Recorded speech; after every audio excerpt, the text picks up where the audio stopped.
Public initiative by Medical Wing of Brahma Kumaris, AMOGS, DY Patil Medical College, Navi Mumbai, DSRF, Navi Mumbai, ICOG, IMUMS Public Awareness, Study of Breast, Young Talent Promotion, Safe Motherhood Committees of FOXY, ISOPA, and AICC RCOG. International Online Series for expectant mothers, family members, gynecologists, and antenatal healthcare provider. Divine Garb Sanskar, three-dimensional antenatal care, a program for expectant mothers to be a master craftsman.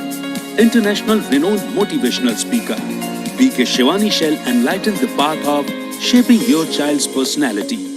The time is now, on 13th December 2020, from 10:30 a.m. to 12 p.m. followed by inaugural session till 1:30 p.m. Web series starts from 19th December 2020 to 28th February. Every Saturday 5 p.m. to 6:15 p.m. and Sunday 11 a.m. to 12:15 p.m.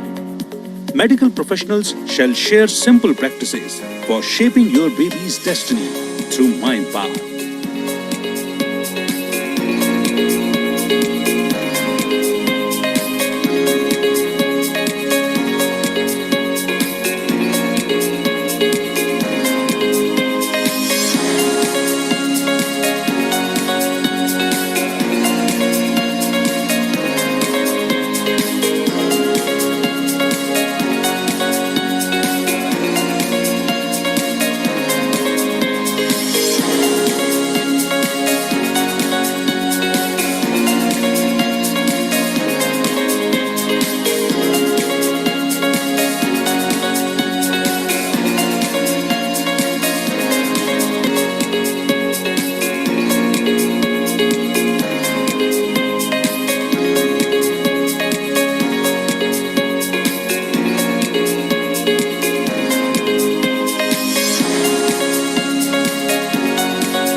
Each session will be followed by the Raj Yoga meditation course by experts guiding the pathway of peaceful mind and blissful life.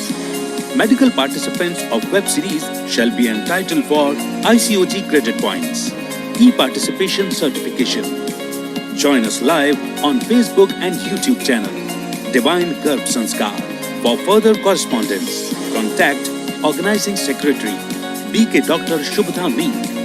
Call 2746-7850 or 9833801570. You can mail us at divinegarbsanskar108@gmail.com. To watch Divine Garb Sanskar channel on YouTube, subscribers on youtube.com/Divine Garb Sanskar. Just a claim for healthy, happy mother and baby.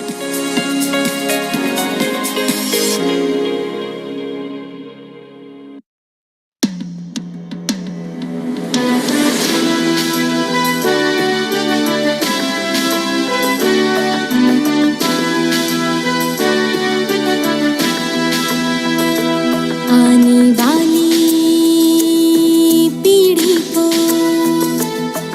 देंगे नया आकार, देंगे नया आकार। स्वस्थ खुशहाल माता और बालक का दिव्य निर्माण। गर्भ संस्कार, गर्भ संस्कार, गर्भ संस्कार।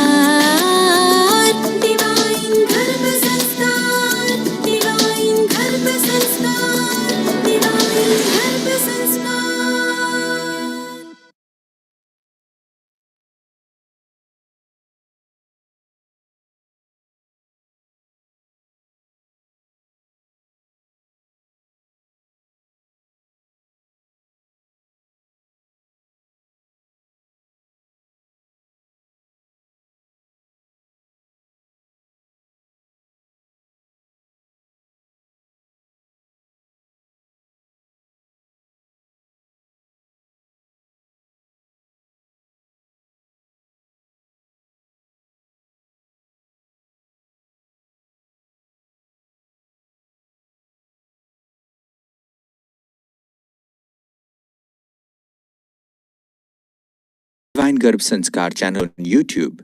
Subscribers on youtube.com/Divine Garb Sanskar. Just a claim for healthy, happy mother and baby.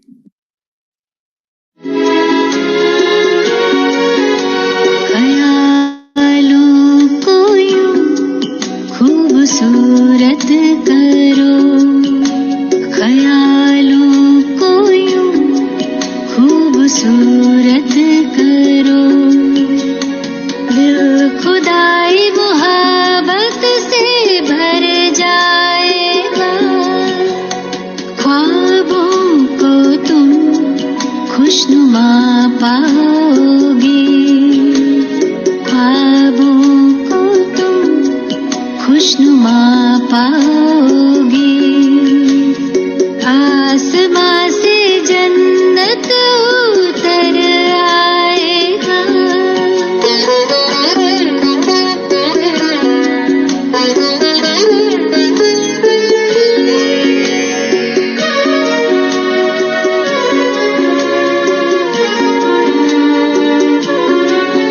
इन ख्यालों में ऐसी है ताकत भरी, मोम पत्थर को कर दे वो कारीगरी, ये बना दे फरिश्ता ये हूर और परी, क्या गजब की है इनकी भी जादूगरी, इनसे सारे जमाने की खिदमत करो, इनसे सारे जमाने की खिदमत करो, खुद दुआओं से दामन सवर जाएगा, ख्यालों को यूं खूबसूरत करो।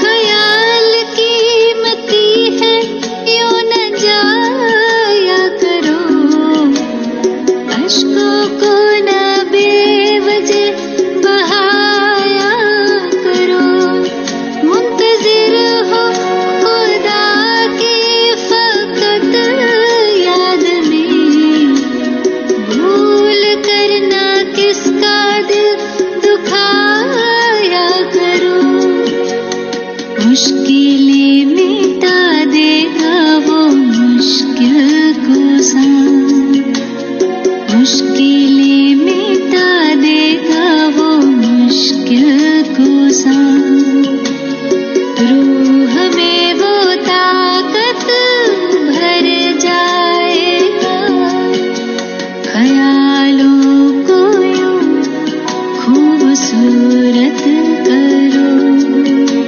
ख्यालों को यूं खूबसूरत करो, दिल खुदाई मोहब्बत से भर जाएगा, ख्वाबों को तुम खुशनुमा पाओगे, ख्वाबों को तुम खुशनुमा पाओगे।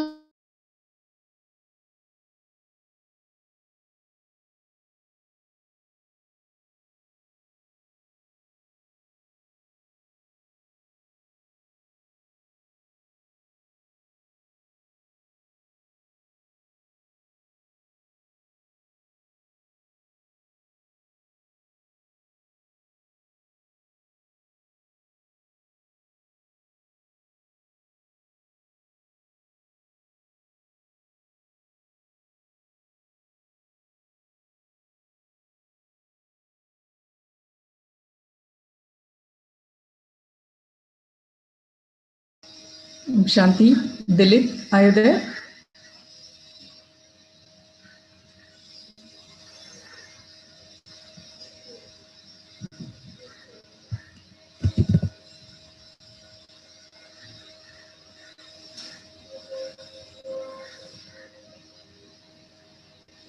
Hello. Who's Hello. there from Gyanest? Dilip is Yeah, there. madam. I'm there. Huh, But so madam, let's I'm unable start. to. Yeah, actually, ma'am.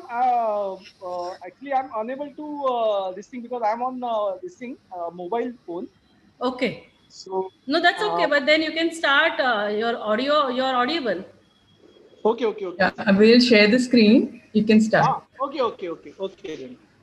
Yeah. So, good morning, one and all. And I'll take this opportunity to welcome you all for this important CME. And today is very interesting topic, and for which actually we have Dr. Surichi Smruti, who is the coordinator of this program, and Dr. Smruti Smriti is the MS fertility specialist, got fellowship in infertility, diploma in OBG USG, and also ex-registrar in Kharji Holy Family Hospital, Patna. Also, she's a guest lecturer and also panelist in various state and national CMEs. She has published various papers also on clinical profile and short-term outcome of hypoxic ischemic encephalopathy, and also the OBG medico legal UHG expert in East Chairman Government of Bihar. So, not wasting much of time, I would like to hand over this session to Dr. Suruchi Smruti. Over to you, madam. Thank you very much, Dr. Dilip ji. A very good morning to all of you. This is my great pleasure to share the platform with all of you. And wasting none of the time, I would like to welcome the very Reverend Dr. Bharti Abhyankar, a senior gynecologist from Kolhapur. She is the consultant at Purva Hospital, Kolhapur for the last 30 years. And she has passed International Federation of Cervical Pathology and Colposcopy exam with top scores in 2018, and she is now the trainer of IFCPC. At present, she is also the zonal coordinator of EMOX 2020 and up to 2022. She was the first to start the menopause clinic in Kolhapur in 2005, that is the way back, 15 years back, and she has done extensive work in cervical cancer detection and prevention. She has been the chairperson of Preventing Oncology and Committee EMOX during 2018-20. She has been also the zonal coordinator EMOX during 2013-15. She has received FOXI recognized colposcopic training center at Purva Hospital, Kolhapur, Maharashtra. And she has also been chairperson of EMOX Conference 2013. Over to you, Bharti ma'am. A very warm welcome. Please share your views and please start the session. Okay. Om Shanti. Thank you very much, Dr. Smriti, for the kind words. And first of all, thank you, Brahma Kumaris, for starting this very new, novel, and very important venture for all, not only for the pregnant patients, but also for all of us also. After listening to so many sessions, we have definitely changed our attitude in managing or in guiding our antenatal patients. So once again, thank you all. My special thanks to Dr. Shubhada madam, because she is the motive behind all this and she always motivates us for doing such things. So I think we will start today's session. It's my great privilege to introduce Dr. Girish Patel sir. He is a noted psychotherapist and world-renowned trainer from Mumbai. He has extensively traveled across the world in more than 40 countries. That is really a commendable, sir. He's a doctorate in psychotherapy, a fellow of Royal Society of Health, London, and he's a patron of the Society for Prevention of Medical Ethics. So now we are going to listen Dr. Girish Patel. Over to you, sir. Om Shanti. Emotional health. I'm audible? Yes, sir. Okay, perfect. Emotional health is a wonderful concept. Generally, we talk about mental health, but in fact emotional health is much more than mental. Girish bhai, can Somebody- you use Hindi में बोलना है ना, Hindi and earphone, Hindi because English. it is not clear. Clarity नहीं है आवाज में. अच्छा जोर से बोलना है. Clarity ओके है. ओके, मैं ट्राई. नहीं जोर से बोलता हूँ. It is okay, Dr. Shubha. It is okay. या नो, okay. इमोशनल हेल्थ बहुत इंपॉर्टेंट है. ये भल आमतौर पर ये कहेंगे कि मेंटल हेल्थ का पार्ट है, परंतु ये सिर्फ मेंटल हेल्थ का पार्ट नहीं है, ये अपने आप में इंपॉर्टेंट है. आजकल बहुतों ने ये सुना होगा कि इमोशनल इंटेलिजेंस इस प्रकार से कहा कि जब उसको हमने सक्सेस के साथ रिलेट किया, परंतु जब हम इसे हेल्थ के साथ अगर रिलेट करते हैं तो इसे हम इमोशनल हेल्थ ही कहेंगे. चाहे इसे इमोशनल इंटेलिजेंस कहो या इमोशनल हेल्थ कहो, इसका मतलब ये नहीं है कि इमोशनल बनना. इसका मतलब ये है कि आप इमोशंस को कैसे मैनेज करते हैं. सबसे पहले तो मैं बताना चाहता हूं कि इमोशंस क्या है. एक्चुअली देखो तो हम उसको 3 पार्ट में डिवाइड करेंगे. शॉर्ट में समझेंगे कि इमोशंस क्या है, उसका इंपॉर्टेंस क्या है. फिर इमोशंस का जो इंपॉर्टेंस है, एक एक्सपेक्टेंट मदर, प्रेग्नेंट मदर के लिए क्या इंपॉर्टेंस है. फिर तीसरा इंपॉर्टेंस है कि अब कैसे बने, हम इमोशनली हेल्दी कैसे बने, और हम वो स्पेसिफिक सिचुएशन लेंगे कि प्रेग्नेंट मदर के सामने जो परिस्थितियां आती है, उस परिस्थितियों को ध्यान में रखते हुए हम कैसे इमोशनली हेल्दी बने. तो सबसे पहले तो इमोशंस अर्थात जिसको कहा है E plus motion, that is energy in motion. Emotions में पावरफुल एनर्जी है कि जो आपको या तो सफलता की ओर ले जा सकती है या आपको बीमार कर सकती है. आप सक्सेसफुल हो सकते हैं या फेल हो सकते हैं. उसमें बहुत एक जबरदस्त ताकत है. जैसे एटम बॉम्ब में शक्ति होती है, या तो कहेंगे कि भी परमाणु ऊर्जा, उसको एटम बॉम्ब का रूप दे दो वो डिस्ट्रक्शन कर देगी, उसको सही रूप दो वो बहुत बड़ा कंस्ट्रक्शन भी कर सकती है. तो ऐसे ही हमारे इमोशंस है, उसको सही रूप दो वो बहुत अच्छा काम कर सकते, और अगर गलत हो गया तो बहुत बड़ा डिस्ट्रक्शन भी कर सकते हैं. अब हम इसको देखें, अगर इसको अच्छे से समझना हो तो लोग आमतौर पर यह पूछते हैं कि फर्क क्या है. कि एक तो हमारे विचार है, फिर कहेंगे कि हमारी फीलिंग्स है, और थर्ड कहेंगे कि हमारे इमोशंस है. तो जो विचार है वह भी पावरफुल है, परंतु शायद अगर विचार न्यूट्रल है, उसमें फीलिंग्स जुड़ी नहीं है, इमोशंस जुड़े नहीं है, तो उसमें पावर कम है.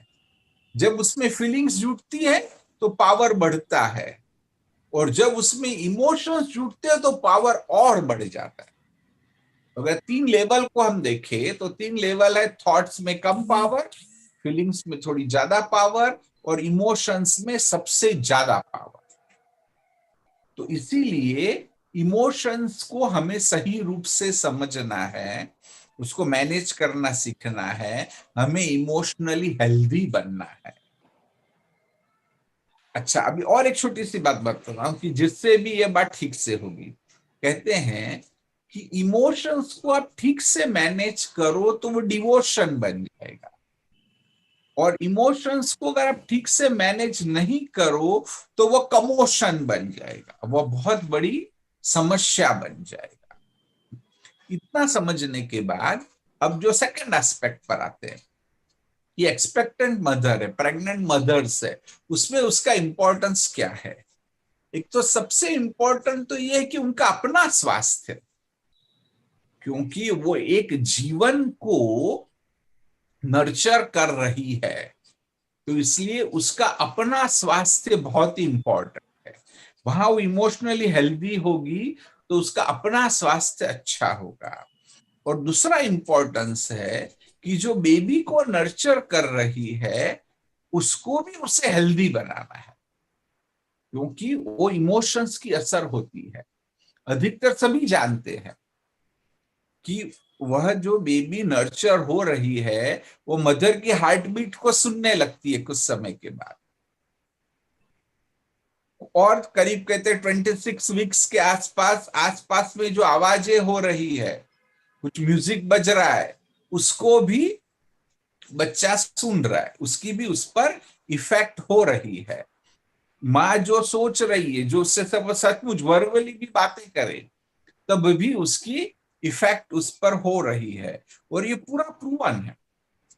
मैं मेंटल हेल्थ फील्ड से हूं, तो ऐसी कई रिसर्चेस हुई है कि अगर माँ को डिप्रेशन है प्रेगनेंसी के दौरान, तो क्या क्या फीटस में ब्रेन में चेंजेस हो, बच्चे में कैसे, वो सचमुच एविडेंस बेस्ड है कि क्या क्या समस्याएं आगे चल के बच्चे में आ सकती है। चलो डिप्रेशन तो बड़ी बात है, परंतु इमोशंस अप्स एंड डाउन्स तो बहुतों में होते हैं। स्ट्रेस को बहुत एक्सपीरियंस करते हैं, इमोशनली वो अनहेल्दी होते हैं। तो ये जो इमोशनल डिस्टरबेंस है वह बच्चे पर भी बहुत ही बुरा प्रभाव कर सकते हैं। तो इसलिए इमोशनली हेल्दी बनना बहुत बहुत जरूरी है। और एक बहुत ही अच्छा ट्यूनिंग हो जाता है कि जो ट्यूनिंग है कि भी माँ बच्चे से अगर वो बात करना सीखे, ये भी कहा गया है कि भी कुछ समय के बाद बच्चे की मूवमेंट माँ को समझ में आती है। तो जब वो मूवमेंट समझ में आती है तो वो सचमुच बच्चे से बात करना भी सीखे, तब भी वो एक्चुअली कनेक्शन जुटता है और बच्चा सचमुच उसको रिस्पॉन्ड करता है।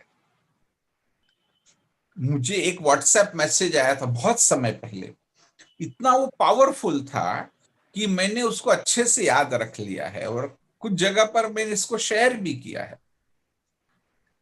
कि विदेश की बात है कि भी एक कपल था कि जब वो बहन सेकंड टाइम प्रेग्नेंट हुई तो उन्होंने सारी तैयारी की कि बेबी दूसरा बच्चा आएगा, उसका कमरा और जो सब कुछ भी तैयारी करनी हो तैयारी की।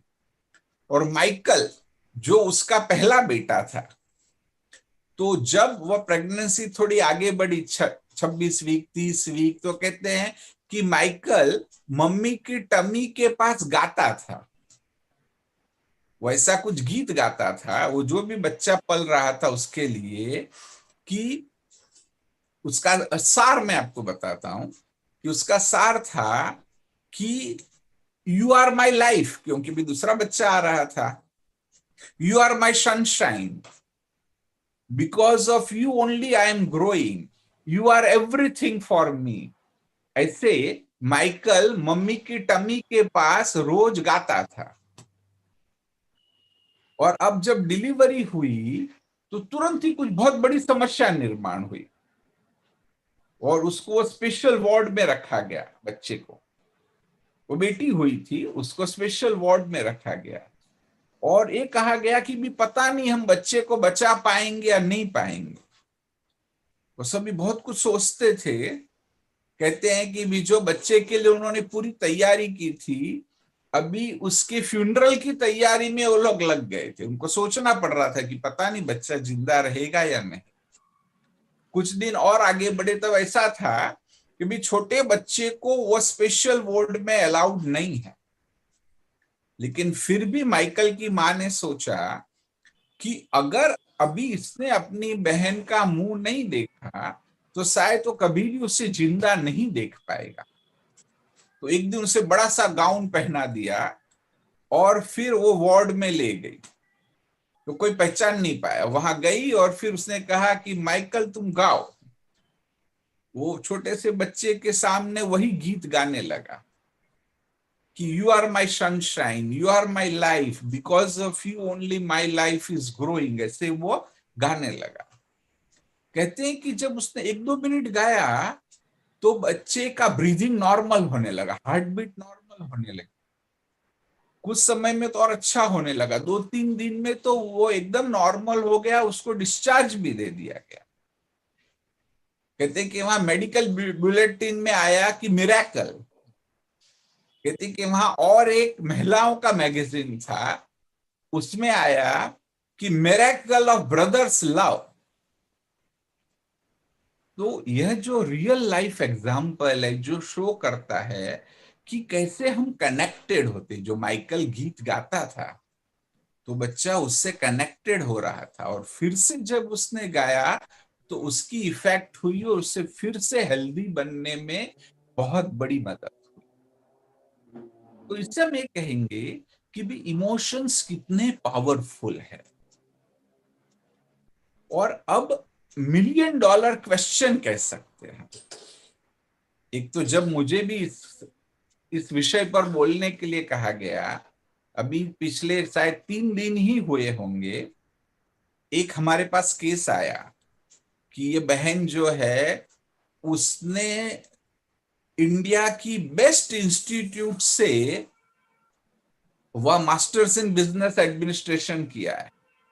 वह बहुत बड़ी मल्टीनेशनल कंपनी में बहुत बड़ा उसका जॉब है। और उसने, वो मुझे बता रही थी कि भी क्या क्या समस्याएं हैं कि जिसके लिए उसने मेरा संपर्क किया था।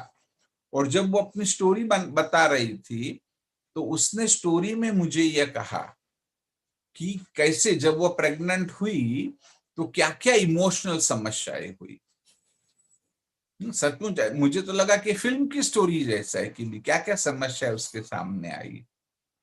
और फिर कहा कि भी वो बच्चे को प्री एक्लेम्पसिया हो गया, और डॉक्टर ने तो ये भी कहा कि वो जिंदा रहेगा कि नहीं पता नहीं, परंतु फॉर्चुनेटली वो बच गया।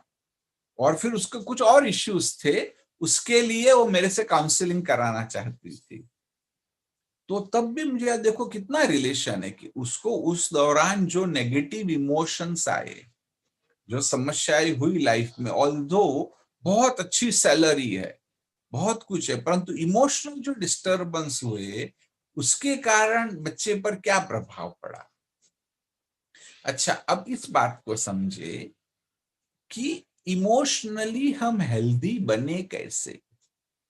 प्रैक्टिकल जो स्टेप्स लेने चाहिए कि क्या क्या हम स्टेप्स ले ताकि हम इमोशनली हेल्दी बने।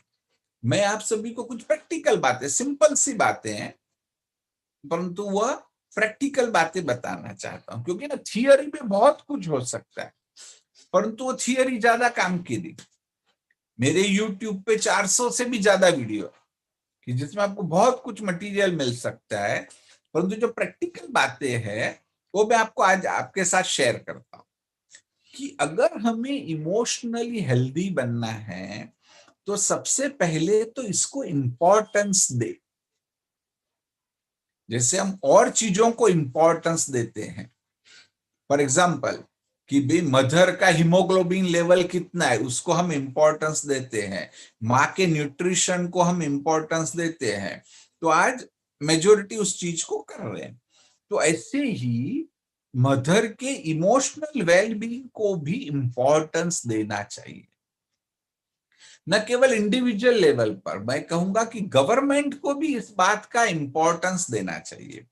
गवर्नमेंट भी अगर इस बात को इंपॉर्टेंस देगी तब जब भी जैसे कि भी नॉर्मल एग्जामिनेशन के लिए जाते हैं तो बल और चीजें हम एग्जामिन करते, लेकिन उनकी मेंटल हेल्थ का एग्जामिनेशन नहीं होता है। कुछ सिंपल सी चीजें भी हो सकती है, एक सिंपल सी क्वेश्चनर हो सकती है कि जिससे पता चले कि क्या उनको स्ट्रेस है, एंजाइटी है, डिप्रेशन है और कुछ प्रॉब्लम है।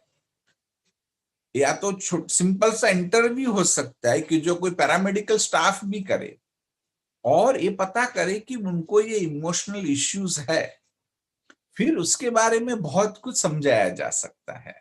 तो first part is importance. Second is कि अब हमें उसे प्रायोरिटी भी देनी है। सभी को, माँ को भी प्रायोरिटी देनी है, सारे परिवार को प्रायोरिटी देनी है, डॉक्टरों को भी प्रायोरिटी देनी है। अगर उनके इमोशनल हेल्थ को हम प्रायोरिटी देंगे तब हम उस बात को करेंगे। और जब तक इंडिविजुअल सवाल है कि मदर का अपना सवाल है, तो वह यह समझे कि कुछ भी हो जाए, बाहरी दुनिया में बहुत कुछ डिस्टरबेंस हो सकता है, परंतु अंदर में मुझे स्टेबल रहना है। क्योंकि अगर सरल सा एग्जाम्पल दिया जाए कि बाहरी दुनिया में जो चीज है वो हम अपनी इंद्रियों के द्वारा उसको परसीव करते हैं। उदाहरण के रूप में, अगर आपकी आंखें ठीक नहीं है तो बाहर जो भी ऑब्जेक्ट है उसको आप ठीक से देख नहीं पाएंगे। तो जिसको हमारी जो साइकेट्री के भाषा में कहा गया कॉग्निटिव डिस्टॉर्शन, कि बाहर जो चीज है परंतु हम उसको विकृत रूप में देखते हैं, हम गलत रूप में देखते हैं। और जो हमारा अप्रोच है वो अप्रोच हमारा राइट नहीं होता है। बहुत सारे तरीके, करीब ऑलमोस्ट 20 तरीके हैं कि जिससे हम रॉन्ग थिंकिंग करते हैं। जैसे उदाहरण के रूप में, अगर हम म्यूजियम में जाते हैं और म्यूजियम में जो मिरर होते हैं कि जिसमें कुछ बहुत ऊंचा दिखाई देता है, कोई दुबला दिखाई देता है, कोई बहुत मोटा दिखाई देता है, तो हंसने के लिए तो अच्छा है, परंतु आप घर में ऐसे मिरर लगाएंगे? घर में ऐसा मिरर कोई नहीं लगाएगा। घर में तो हम यही चाहेंगे कि मेरा चेहरा जैसा है वैसा दिखाई दे। तो बस यही बात है कि हम ये पक्का करें, जिसको कहा गया है राइट थिंकिंग। एक बहुत ही कॉमन ये है कॉग्निटिव बिहेवियर थेरेपी। उसका सार कहेंगे कि सही सोचो। आज हम सोचते ही गलत है कि अगर समस्या 20% है तो वो 20% रहे, उसको 80% नहीं बनाओ। अभी हम आमतौर पर क्या करते, राई का पहाड़ बना देते हैं। परंतु ब्रह्मा कुमारी में एक बहुत ही अच्छी चीज, एक मुरली होती है जो एक प्रकार से स्पिरिचुअल डिस्कोर्सेस है, कि जिसमें ये बात आती है कि पहाड़ की राई बनाओ, कि प्रॉब्लम को मिनिमाइज करो, प्रॉब्लम को मैग्नीफाई नहीं करो। ऐसे बहुत सारे तरीके मैं आपको छोटा सिंपल सा थोड़ा थोड़ा बताता हूं। और एक चीज जिसको कहा गया है कि व्यक्ति वो नेगेटिव को ही ढूंढता है। फॉर एग्जाम्पल, कि भी किसी ने सफेद कपड़ा पहना है, उसमें छोटा सा दाग है, तो ये नहीं कि पूरा कपड़ा अच्छा है, यहाँ छोटा सा दाग है, परंतु उसका ध्यान उस दाग पे ही जाता है। तो ऐसे ही परिवार में भी बहुत कुछ अच्छा है, परंतु एक छोटी सी बात है, वह उसी को वह पकड़ लेता है और सोचता है कि बस अभी नहीं होगा, ये गलत है, ये बहुत ही बुरा हो गया। तो ऐसे जो हम रॉन्ग थिंकिंग करते हैं उसको एक तो गलत खत्म कर दे। अपने आप में एक विषय है, मैंने आपको छोटा सा बताया कि भी समस्या जैसी है वैसी ही देखो। फिर सेकंड एस्पेक्ट ये कह सकते हैं हम, जिसको कहा पॉजिटिव थिंकिंग। बहुत कुछ लिखा गया है पॉजिटिव थिंकिंग के बारे में, परंतु हम आमतौर पर पॉजिटिव सोच नहीं पाते। क्यों? क्योंकि उसका जो उसकी जड़ है, वो जड़ को ही हमने नहीं समझा है। पॉजिटिव थिंकिंग का जो रूट कहे वह यह है कि भी हर बात में अच्छा भी है बुरा भी है। ये पॉसिबल है कि कुछ घटनाएं ऐसी है कि जिसमें अच्छा बहुत ज्यादा है और बुरा थोड़ा सा है। तो जब ऐसा है तो आमतौर पर हमारा ध्यान जाता है कि भी अच्छा है बुरा थोड़ा है। बल्कि यहाँ भी कुछ लोग होते हैं, थोड़ा सा बुरा है उसको पकड़ते बार बार सोचते और डिस्टर्ब होते। परंतु आम व्यक्ति इसमें यह आएगा कि भाई वो ज्यादा अच्छा है तो ठीक है, परंतु जिस परिस्थितियों में बुरा ज्यादा है और अच्छा कम है तब हम डिस्टर्ब होते हैं। परंतु यह नहीं करना है कि जब ऐसा हो तब भी वो जो छोटा सा अच्छा है उसको ढूंढ निकालो और बार बार वो जो छोटा सा अच्छा है उसको आप रिपीट करो। चाहे तो लिखो भी, कि भी उस बात को आप लिखिए, है ना। जब आप उस बात को आप लिखेंगे तो ऑटोमेटिक ध्यान है वो वहां पर जाएगा। कई परिस्थितियां ऐसी भी है कि जिसमें जब वो समस्या हुई तब हमें अच्छा दिखाई नहीं देता है, परंतु ये पक्का कर लो कि भविष्य में कुछ बहुत ही अच्छा होगा। और ये वास्तव में एक साइकोलॉजी का नियम है कि भी कोई भी बात अगर उसको सही रूप से मैनेज करे, सही रूप से हैंडल करे, तो कितनी न बड़ी समस्या हो, अल्टीमेटली वो हमें फायदा अवश्य ही करती है। एक जैसे कि बहुत ये practical, it's a real life example कहते हैं कि वर्तमान में जब कोई घटना हुई तब हमें कोई फायदा नहीं दिखाई दिया, परंतु भविष्य में जाके शायद बहुत ही बड़ा फायदा हो सकता है। स्कॉटलैंड में एक परिवार था, बहुत साल पहले की बात है, कि भी उनका अपना एक ड्रीम था, एक सपना था कि एक बार जरूर अमेरिका जाना है, और उन्होंने थोड़े थोड़े पैसे भी इकट्ठे किए। फिर कुछ समय के बाद, उस समय तो प्लेन नहीं थे, स्टीमर में जाते थे, तो एक स्टीमर है वो अमेरिका जाने वाली थी, तो उन्होंने उसमें अपनी टिकट भी बुक करा दी कि भी अभी जो हमारे जीवन का एक ख्वाहिश है कि भी हम अमेरिका जाएंगे वो पूरी होगी। परंतु जब वो जाने की डेट थी उससे 2 दिन पहले ही उनकी सबसे जो छोटी बेटी थी उसको बहुत ही बुखार आ गया, और फिर जब चेकिंग के लिए गए तो कहे कि नहीं नहीं नहीं, इसको बुखार है, अभी स्प्रेड होगा तो हम इसको जाने नहीं देंगे। तो सब लोग उसको कोसने लगे कि तुम ही मनहूस हो, तुम ही अनलक्की हो, तुम्हारे कारण ही इतनी हमने मेहनत की, इतना पैसा इकट्ठा किया, परंतु ये जो अमेरिका घूमने का हमारा सपना था वो सपना पूरा नहीं हो सकेगा। तो ऐसे लोग उसको बहुत कोसने लगे। कुछ दिन सप्ताह बीत गए, परंतु फिर वो मैसेज आया कि जो स्टीमर में वो लोग जाने वाले थे वो टाइटैनिक था। समझ गए ना, कि जो आइसबर्ग के साथ टकराया और लोगों की सब बहुतों की जानें चली गई। तो जब ये न्यूज आया तो लोग बहुत खुश हो गए, उसको लेके कूदने लगे कि अरे तुम ही लकी हो, तुम्हारे कारण ही हम सब की जान बच गई, अगर तुमको बुखार नहीं होता तो हम अधिकतर सब मरने वाले थे। समझ गए। तो ऐसे जब वो घटना होती है तब समझ में नहीं आता है, उसका जो फायदा है वो हो सकता है कि हमें आगे चल के समझ में आए। तो ये पक्का करो, ये कहा भी गया है ना कि भी हर दिए तले अंधियारा होता है, हर अंधियारी रात के बाद सवेरा होता है। तनाव में आ जाते हैं लोग मुसीबत को देखकर, पर हर मुसीबत के बाद सुख का डेरा होता है।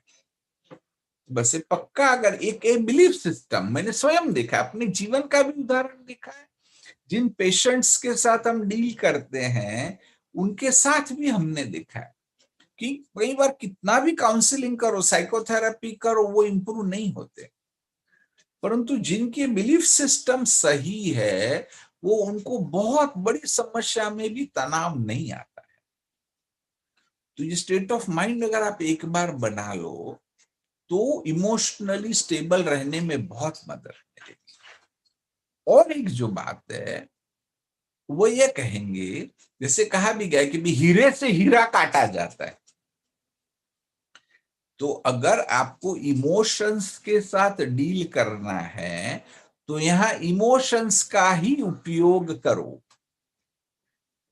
कि भी कोई भी इमोशंस है, कि भी उस समय कुछ समस्या है, फॉर एग्जांपल फाइनेंशियल प्रॉब्लम है और कोई समस्या है, विश्वास का प्रॉब्लम है और कुछ है, तो वो जो इमोशन सामने पॉजिटिव इमोशंस को अगर हम जोर से लाए, यहाँ बोलना भी पड़ेगा कि भी पॉजिटिव इमोशंस को लाए तो उसको हम खत्म कर सकते हैं।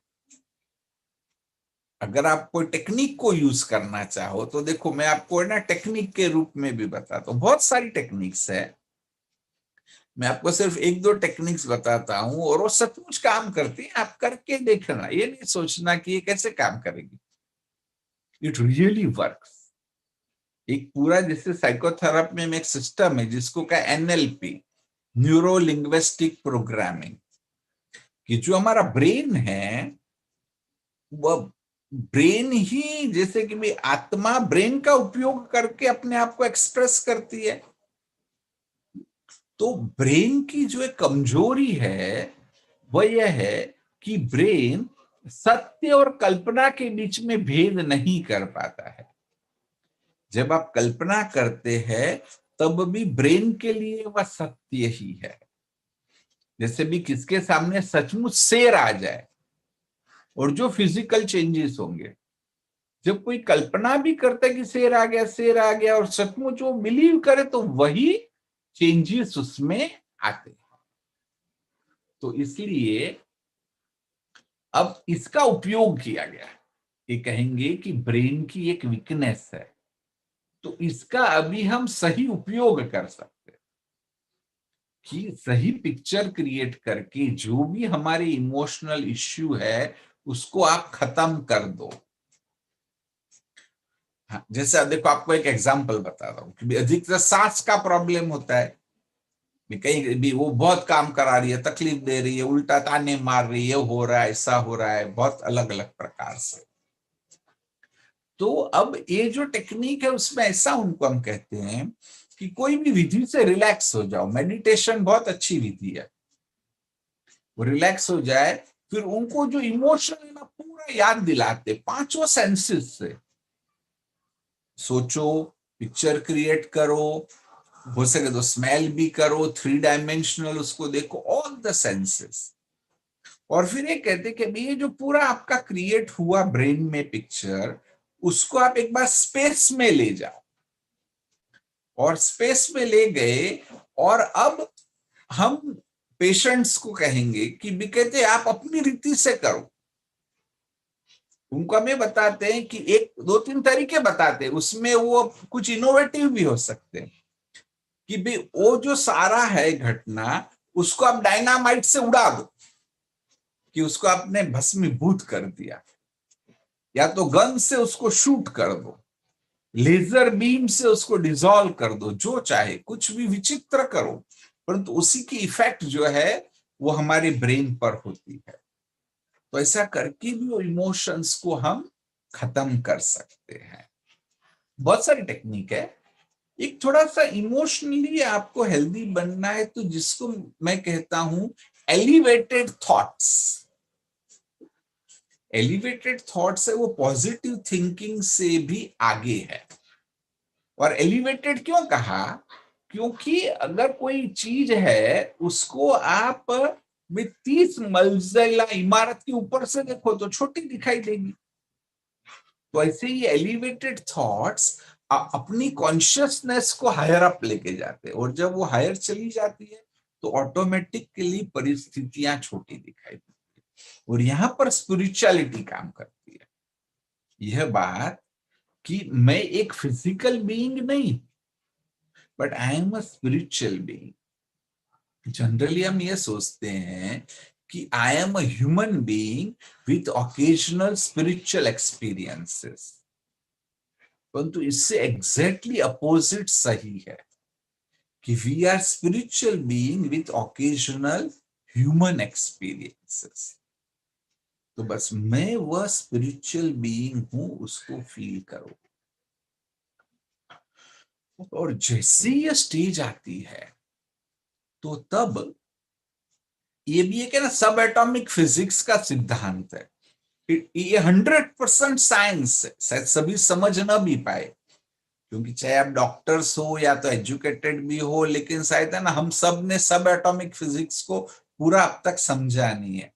सब एटॉमिक फिजिक्स का या तो क्वांटम फिजिक्स का ये बेसिस है कि हर एक अणु वो एक्चुअली वेव फॉर्म में है। अणु ऑलवेज वेव फॉर्म में है। जब सिर्फ हम उसके बारे में कॉन्शियस होते हैं तब वो पार्टिकल में कन्वर्ट हो जाता है। No, it's a proven. इसको कहा गया है डबल स्लिट एक्सपेरिमेंट। कोई फिजिसिस्ट को आप पूछना, वो आपको बताएगा। तो हमारी जो सारी बॉडी की जो अणु है वह सारे वेव फॉर्म में है। और जब हम मेडिटेशन में रिलैक्स होते हैं तो ऑटोमेटिक वो वेव फॉर्म में आते हैं और उसको ही हम फील करते हैं। इसका वर्णन अलग अलग रूप से होगा कि मुझे रिलैक्सेशन फील हो रहा है, पीस ऑफ माइंड फील हो रही है, मैं इमोशनली स्टेबल हो रहा हूं। तो this is no really scientific, that no elevated thoughts. Even परमात्मा से शक्ति लेना, अभी ये भी एक बहुत बड़ा विषय है, आपने और कहीं पे भी चर्चा शायद की होगी, परंतु taking powers from God is another powerful tool कि जो कहीं पे भी नहीं हो सकता है। आपको मेरा अपना अनुभव बताता हूं कि हमारे पास जो समझो रोज मैं करीब 20 पेशेंट देखता हूं, और जहां भी हमें ये लगता है कि ये पेशेंट को मेडिटेशन हेल्पफुल होगा, तो अधिकतर उनको हम कहते हैं कि भैया आप ये मेडिटेशन सीखो, वो फ्री है, आपको कोई पैसा नहीं देना है। परंतु सभी नहीं जाते। समझो हमने 10 लोगों को कहा तो उसमें से 3 लोग मेडिटेशन सीखने जाएंगे, 7 नहीं जाएंगे। परंतु जो 3 लोग मेडिटेशन सीखने गए और जिन्होंने रेगुलर वो मेडिटेशन किया, मेरा अपना अनुभव है कि ऑलमोस्ट जिन्होंने रेगुलर किया उनकी दवाइयां भी छूट जाती। जो रेगुलर ना, ये भी है कि भी वो 3 लोग गए, उसमें से शायद एक आधा ही रेगुलर करता है, दूसरा वो 7 डेज का कोर्स होता है वो कर लेंगे लेकिन फिर छोड़ देंगे। तो जो नियमित करते हैं तो उसका ये ट्रिमेंडस बेनिफिट है कि भी हमारे पास जो आते हैं ना, तो एक्चुअल सीरियस साइकोलॉजिकल प्रॉब्लम्स को लेकर के आते हैं। जब वो ठीक हो जाते हैं तो जो आम प्रेग्नेंट बहनें हैं कि भी जिनके छोटे मोटे इमोशनल इश्यू है, वो अगर मेडिटेशन करे तो उसको स्टेबल करना, तो मैं समझता हूँ बहुत बहुत ईजी है। सिर्फ वो टेक्निक को हमें थोड़ा फॉलो करना चाहिए। लास्ट में भी एक सिंपल सी बात बताता हूं, फिर आपके कोई प्रश्न हो तो भी मुझे पूछना, कि अगर आप इमोशनली हेल्दी बनना चाहते हैं तो एक जो रियल थोड़ा मुश्किल लग सकता है, परंतु ये 100% ट्रुथ और पावरफुल चीज है कि अगर आप उससे डिटैच हो गए, जो इवेंट आपके सामने आई, कि जो इवेंट आपको डिस्टर्ब कर रही है, उससे आप अगर डिटैच हो गए। अभी यहां बोलना इजी है, हमको पेशेंट भी ये बोलते कि डॉक्टर कैसे डिटैच हो, परंतु यहां भी अगर आपने स्पिरिचुअलिटी को समझा कि वह इवेंट अलग है और मैं अलग हूं, जैसे कहते हैं ना कि भी देखने वाला अलग है और जो चीज दिख रही है वो डिफरेंट है। वो जो स्पिरिचुअल प्रैक्टिस करते हैं उनके लिए बहुत इजी है कि आई एम अ सोल, भाई मैं दृष्टा हूं और इसको मैं देख रहा हूं। वो अगर एक बार भेद आ गया आप में, और सिर्फ भेद नहीं, ये ऐसी चीजें आपने बचपन से सुनी है, परंतु दिक्कत यह है कि हमने प्रैक्टिस नहीं की। राजयोग में हम प्रतिदिन इस चीज की प्रैक्टिस करते हैं, और जब हम डेली प्रैक्टिस कर रहे हैं, छोटी बात में बड़ी बात में, तो जब समस्या आती है ना तो डिटैच होना बहुत ईजी है। और जैसे हम डिटैच होते हैं ना, वो प्रॉब्लम चला जाता है। इफेक्ट है, अगर मुझे पता नहीं कितना टाइम अवेलेबल है, आप क्वेश्चंस में पूछना, तो अभी यहाँ पर मैं कंप्लीट करता हूं। परंतु 2 चीजें, अगर आपको इंटरेस्ट है तो 2 चीजें मैं बताना चाहता हूं, मुझे पूछना तो मैं शेयर करूंगा। एक तो ये जो लास्ट में बताया कि कैसे प्रूव करें कि भी कोई चीज से हम डिटैच होते हैं तो उससे रिलेटेड जो समस्या है वह खत्म हो जाती है। और दूसरा पार्ट है कि प्रैक्टिकल एस्पेक्ट्स ऑफ मेडिटेशन, मैंने कुछ विजुअलाइजेशन टेक्निक भी कराई है। I have develop many visualization technique कि जिससे हम इमोशनली हेल्दी हो सकते हैं। तो उसके बारे में अगर समय है तो आप मुझे पूछना, मैं और भी शेयर करूंगा। Thank you very much. Om Shanti. Om Shanti, over to you. Doctor Bharti. हाँ सुविधा बेन, ओके ओके जी जी, या हाँ मुझे पता नहीं था कितना time. Okay, doctor Thank Bharti. you, sir. Really, it was a very nice and informative talk. The importance of emotions is always there, and they can make a lot of changes. That is what we are learning from your talk. Emotions are powerful. They are very important for pregnant women's health because they affect the baby's health. We all know that the stressed lady suffers from growth retardation, she suffers from preeclampsia, and so many complications of pregnancy are related mainly to the stress. So in your talk you have narrated very nicely how to reduce the stress also. And I was knowing राई का पहाड़ बनाना ये तो मालूम था, लेकिन पहाड़ को राई बनाना कभी सोचा नहीं था sir. So I got this very noble aspect from your talk. And repetition of small things which are good in you, छोटी सी अच्छी बातों को बड़ा करके सोचना, ये भी बहुत अच्छी तरह से आपने बताया sir. And one must become stable emotionally, and positive emotions should always be there. And you have told about many ways how to remove the negative emotions, and one of the thing I liked was dynamite se udadu. That was a very nice thing. And feeling the spiritual being which is there in each of us. I was not knowing that there is a spiritual being in each one of us, and we must try to find it out and try to meditate it. So meditation, again, the importance of meditation is there. So sir, I will be happy if you in short narrate about the few techniques of meditation for a pregnant lady. Thank you once again, sir. It was very really wonderful psychological, emotional, and meditational aspect that you have narrated in your talk. So few meditation techniques within I say within 5 minutes if you can narrate, that will be very helpful for us. नहीं 5 minute में हो जाएगा, it's very easy. Okay sir. मैं simple लेता हूँ इस बात को कि भी प्रेग्नेंट मदर को एक्चुअली अगर उनको अगर कहीं कहे कि ये 5 मिनट का है, उनको मेडिटेशन करना है ना, 5 मिनट के मेडिटेशन को वह कैसे कर सकती है. उसमें करना तो है कि भी वो जहां पर भी कोई स्पेशल जरूरी नहीं है कि भी वो चेयर पे भी बैठ सकते हैं, चाहे तो लेट भी सकते, कोई बात नहीं, सिर्फ उनको थोड़ा कॉन्शियस रहना है. राज्यों का अभ्यास पहले खुली आंखों से किया जाता है, परंतु चाहे तो आंखें बंद भी कर सकते हैं. और फिर मैं कभी एक सिंपल सा जिसको हम ये कह सकते हैं कि भी suggested commentary, no some thoughts. वो जो थॉट्स है कि भी मेडिटेशन का अर्थ ही है कि हायर कॉन्शियसनेस, अपनी कॉन्शियसनेस को ऊपर उठाना है. वो कैसे हम वो कॉन्शियसनेस को ऊपर उठाएंगे, और फिर जो हम एक लाइफ को ग्रो कर रहे हैं, है ना, जैसे कहते भी ना कि सीक्रेट है कि भी जो भी गायनेकोलॉजिस्ट हो मेरे से भी अच्छा जानते हैं, कहते हैं कि भी माँ का जो गर्भ है वह सबसे सीक्रेट प्लेस है. वो इतना किसी से मैंने ही सुना है वास्तव में कि वो इतना सीक्रेट है कि कई बार बेबी का ब्लड ग्रुप अलग होता है, माँ का ब्लड ग्रुप अलग है, फिर भी उसको नर्चर कर रहा है. आमतौर पर तो उसको रिजेक्ट कर देगा because it is the something secret. जैसे भी टेम्पल है, टेम्पल में भी जहां पर मूर्ति को रखते उसको गर्भ कहते, जहां मूर्ति को आप रख रहे हो, तो इतना वो कहेंगे कि इतना पवित्र जगह है वो, वहां पर एक आप लाइफ को ग्रो कर रहे हैं.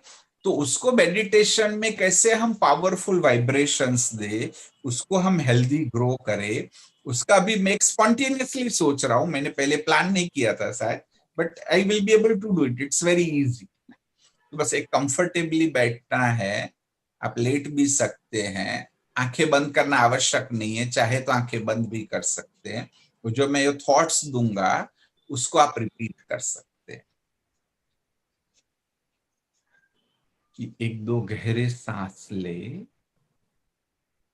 और अपनी सांस की गति पर ही ध्यान दे कि जो सांस को आप ले रहे हैं सांस बाहर आ रहा है, सांस की गति पर ही ध्यान दें। जैसे ही हम सांस की गति पर ध्यान देते हैं, विचारों की गति भी कम होने लगती। अब हम विचारों को मोड़ सकते हैं। यह सोचिए और चित्र निर्माण करें कि यह शरीर तो 5 तत्वों का बना, यह शरीर तो केवल एक साधन मात्र है, परंतु इस 5 तत्व के शरीर को चलाने वाली मैं एक दिव्य आत्मा, मैं एक दिव्य शक्ति हूं जो इस सारे शरीर का संचालन कर रही है। मस्तिष्क के मध्य में एक दिव्य ज्योति का चित्र निर्माण करें। मैं यह दिव्य ज्योति, जैसे ही भाव निर्माण होता है, हल्कापन अनुभव होता है। मैं वह दिव्य प्रकाश,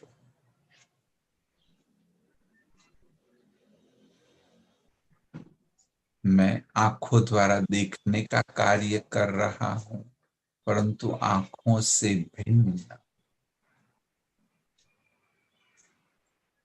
मुख के द्वारा बोलने का काम कर रहा हूं, परंतु मैं मुख से भिन्न। जैसे ये भाव निर्माण होता है, शांति का अनुभव होता है। मैं आत्मा शांत स्वरूप, शांति मेरा स्वधर्म है।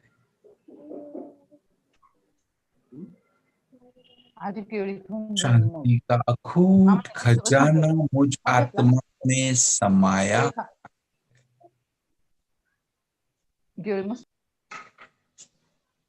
मुझ आत्मा के पिता परम पिता परमात्मा भी शांति के सागर हैं।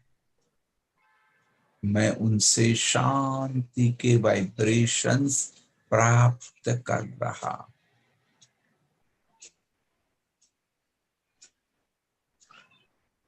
और गहरी शांति का अनुभव,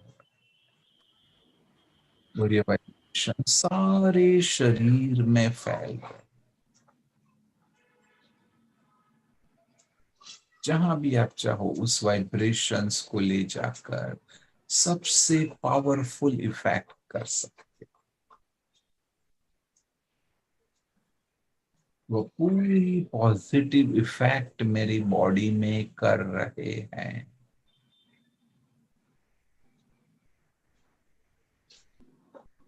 यह प्रक्रिया ऑटोमेटिक चलती रही, सारे दिन में यह प्रक्रिया चलती रही।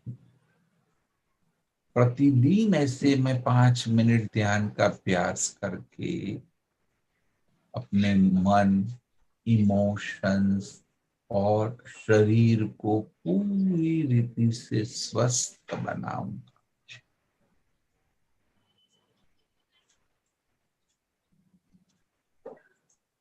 धीरे से स्थिति से बाहर आते हैं, परंतु मन की शांति को सदैव कायम रखें। ओम शांति शांति।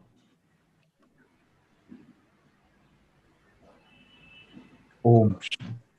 तो एक छोटा सा अभ्यास था जो अलग अलग रीति से कर सकते हैं, परंतु प्रतिदिन अगर थोड़ा 5 मिनट भी अभ्यास करें तो बहुत सारे मन के, बॉडी के, या तो जो प्रेग्नेंट मदर्स है उनको जो पॉजिटिव इफेक्ट होनी चाहिए वह भी हम अनुभव कर सकते हैं।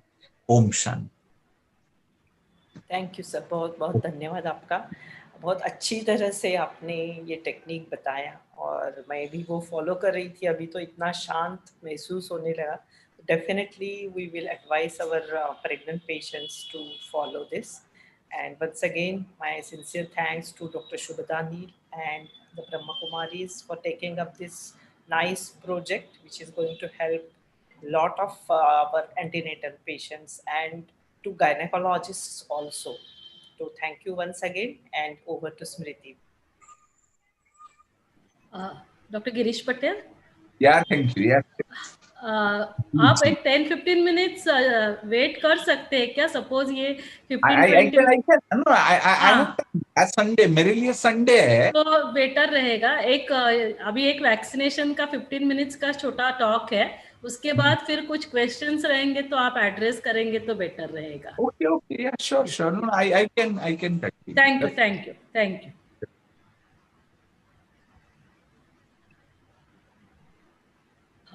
So I take this opportunity and proud privilege to introduce Dr. Neetu Singh. Madam is a professor and a head of the department, HOD, OBGY department, Dr.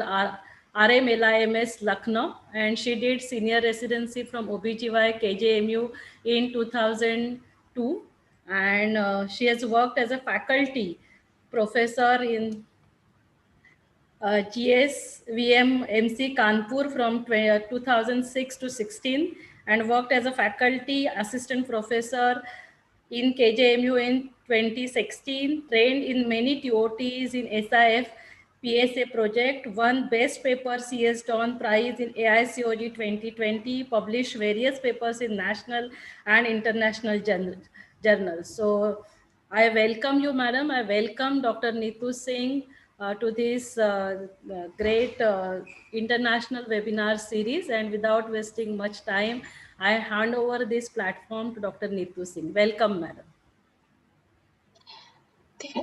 Thank you so much, madam.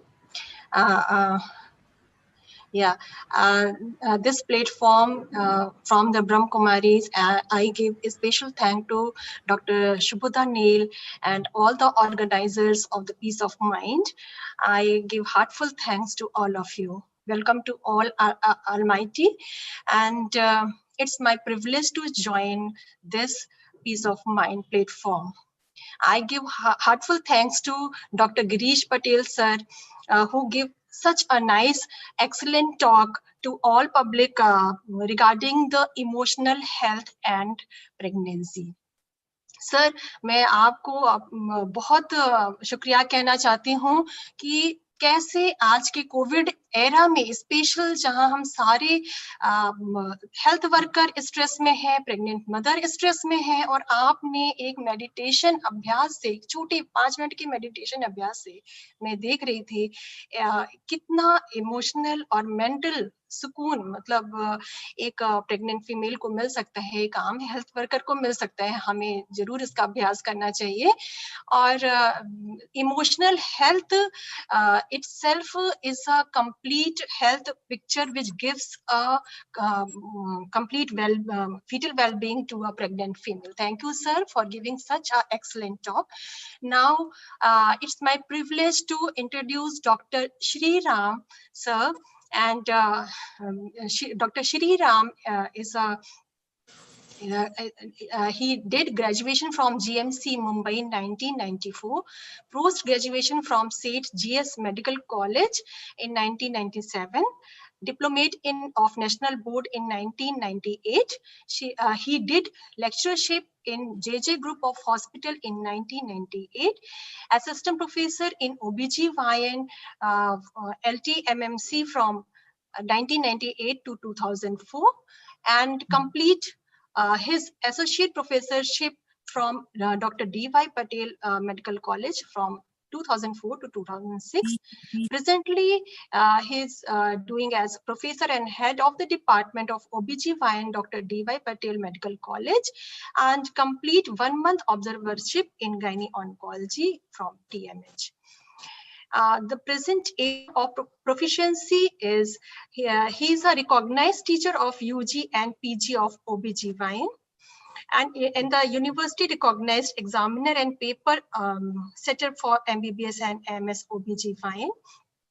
he is well deserved in endoscopic surgeries as well as the gynae-oncology surgeries and convalescent in the urogynecology procedure also. So don't waste of time. I welcome to Dr. Shri Ram to deliver his talk. Thank you. Dr. Shri Ram, please.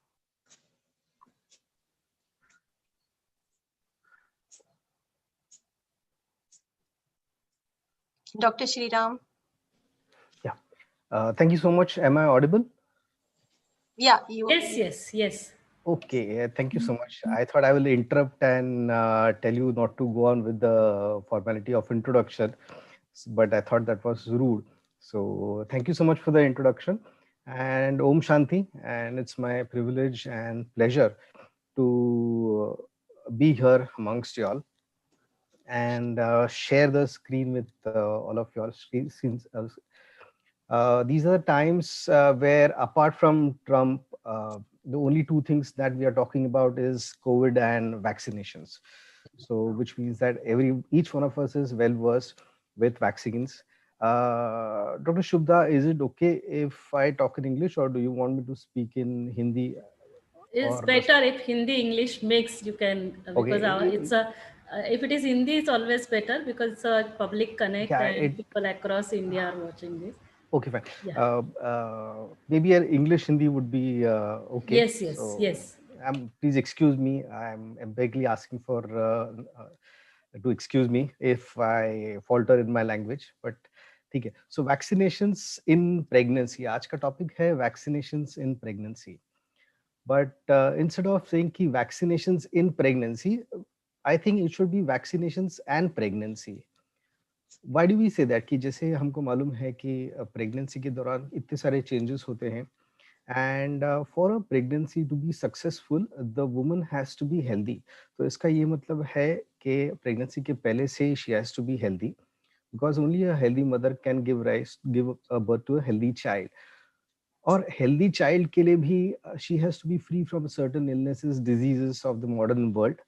And these are the infections. And by vaccines, what we do is that हम stimulate करते हैं कि एक immune system को body के कि वो fight कर सके अगर कोई infections होंगे तो ये vaccines हम देते क्यों हैं? Why do we give vaccines? Okay. Generally it's simple है कि vaccines हम देते हैं क्योंकि हमको infections prevent करने हैं. तो इसका जो pregnancy के ऊपर क्या effect होता है?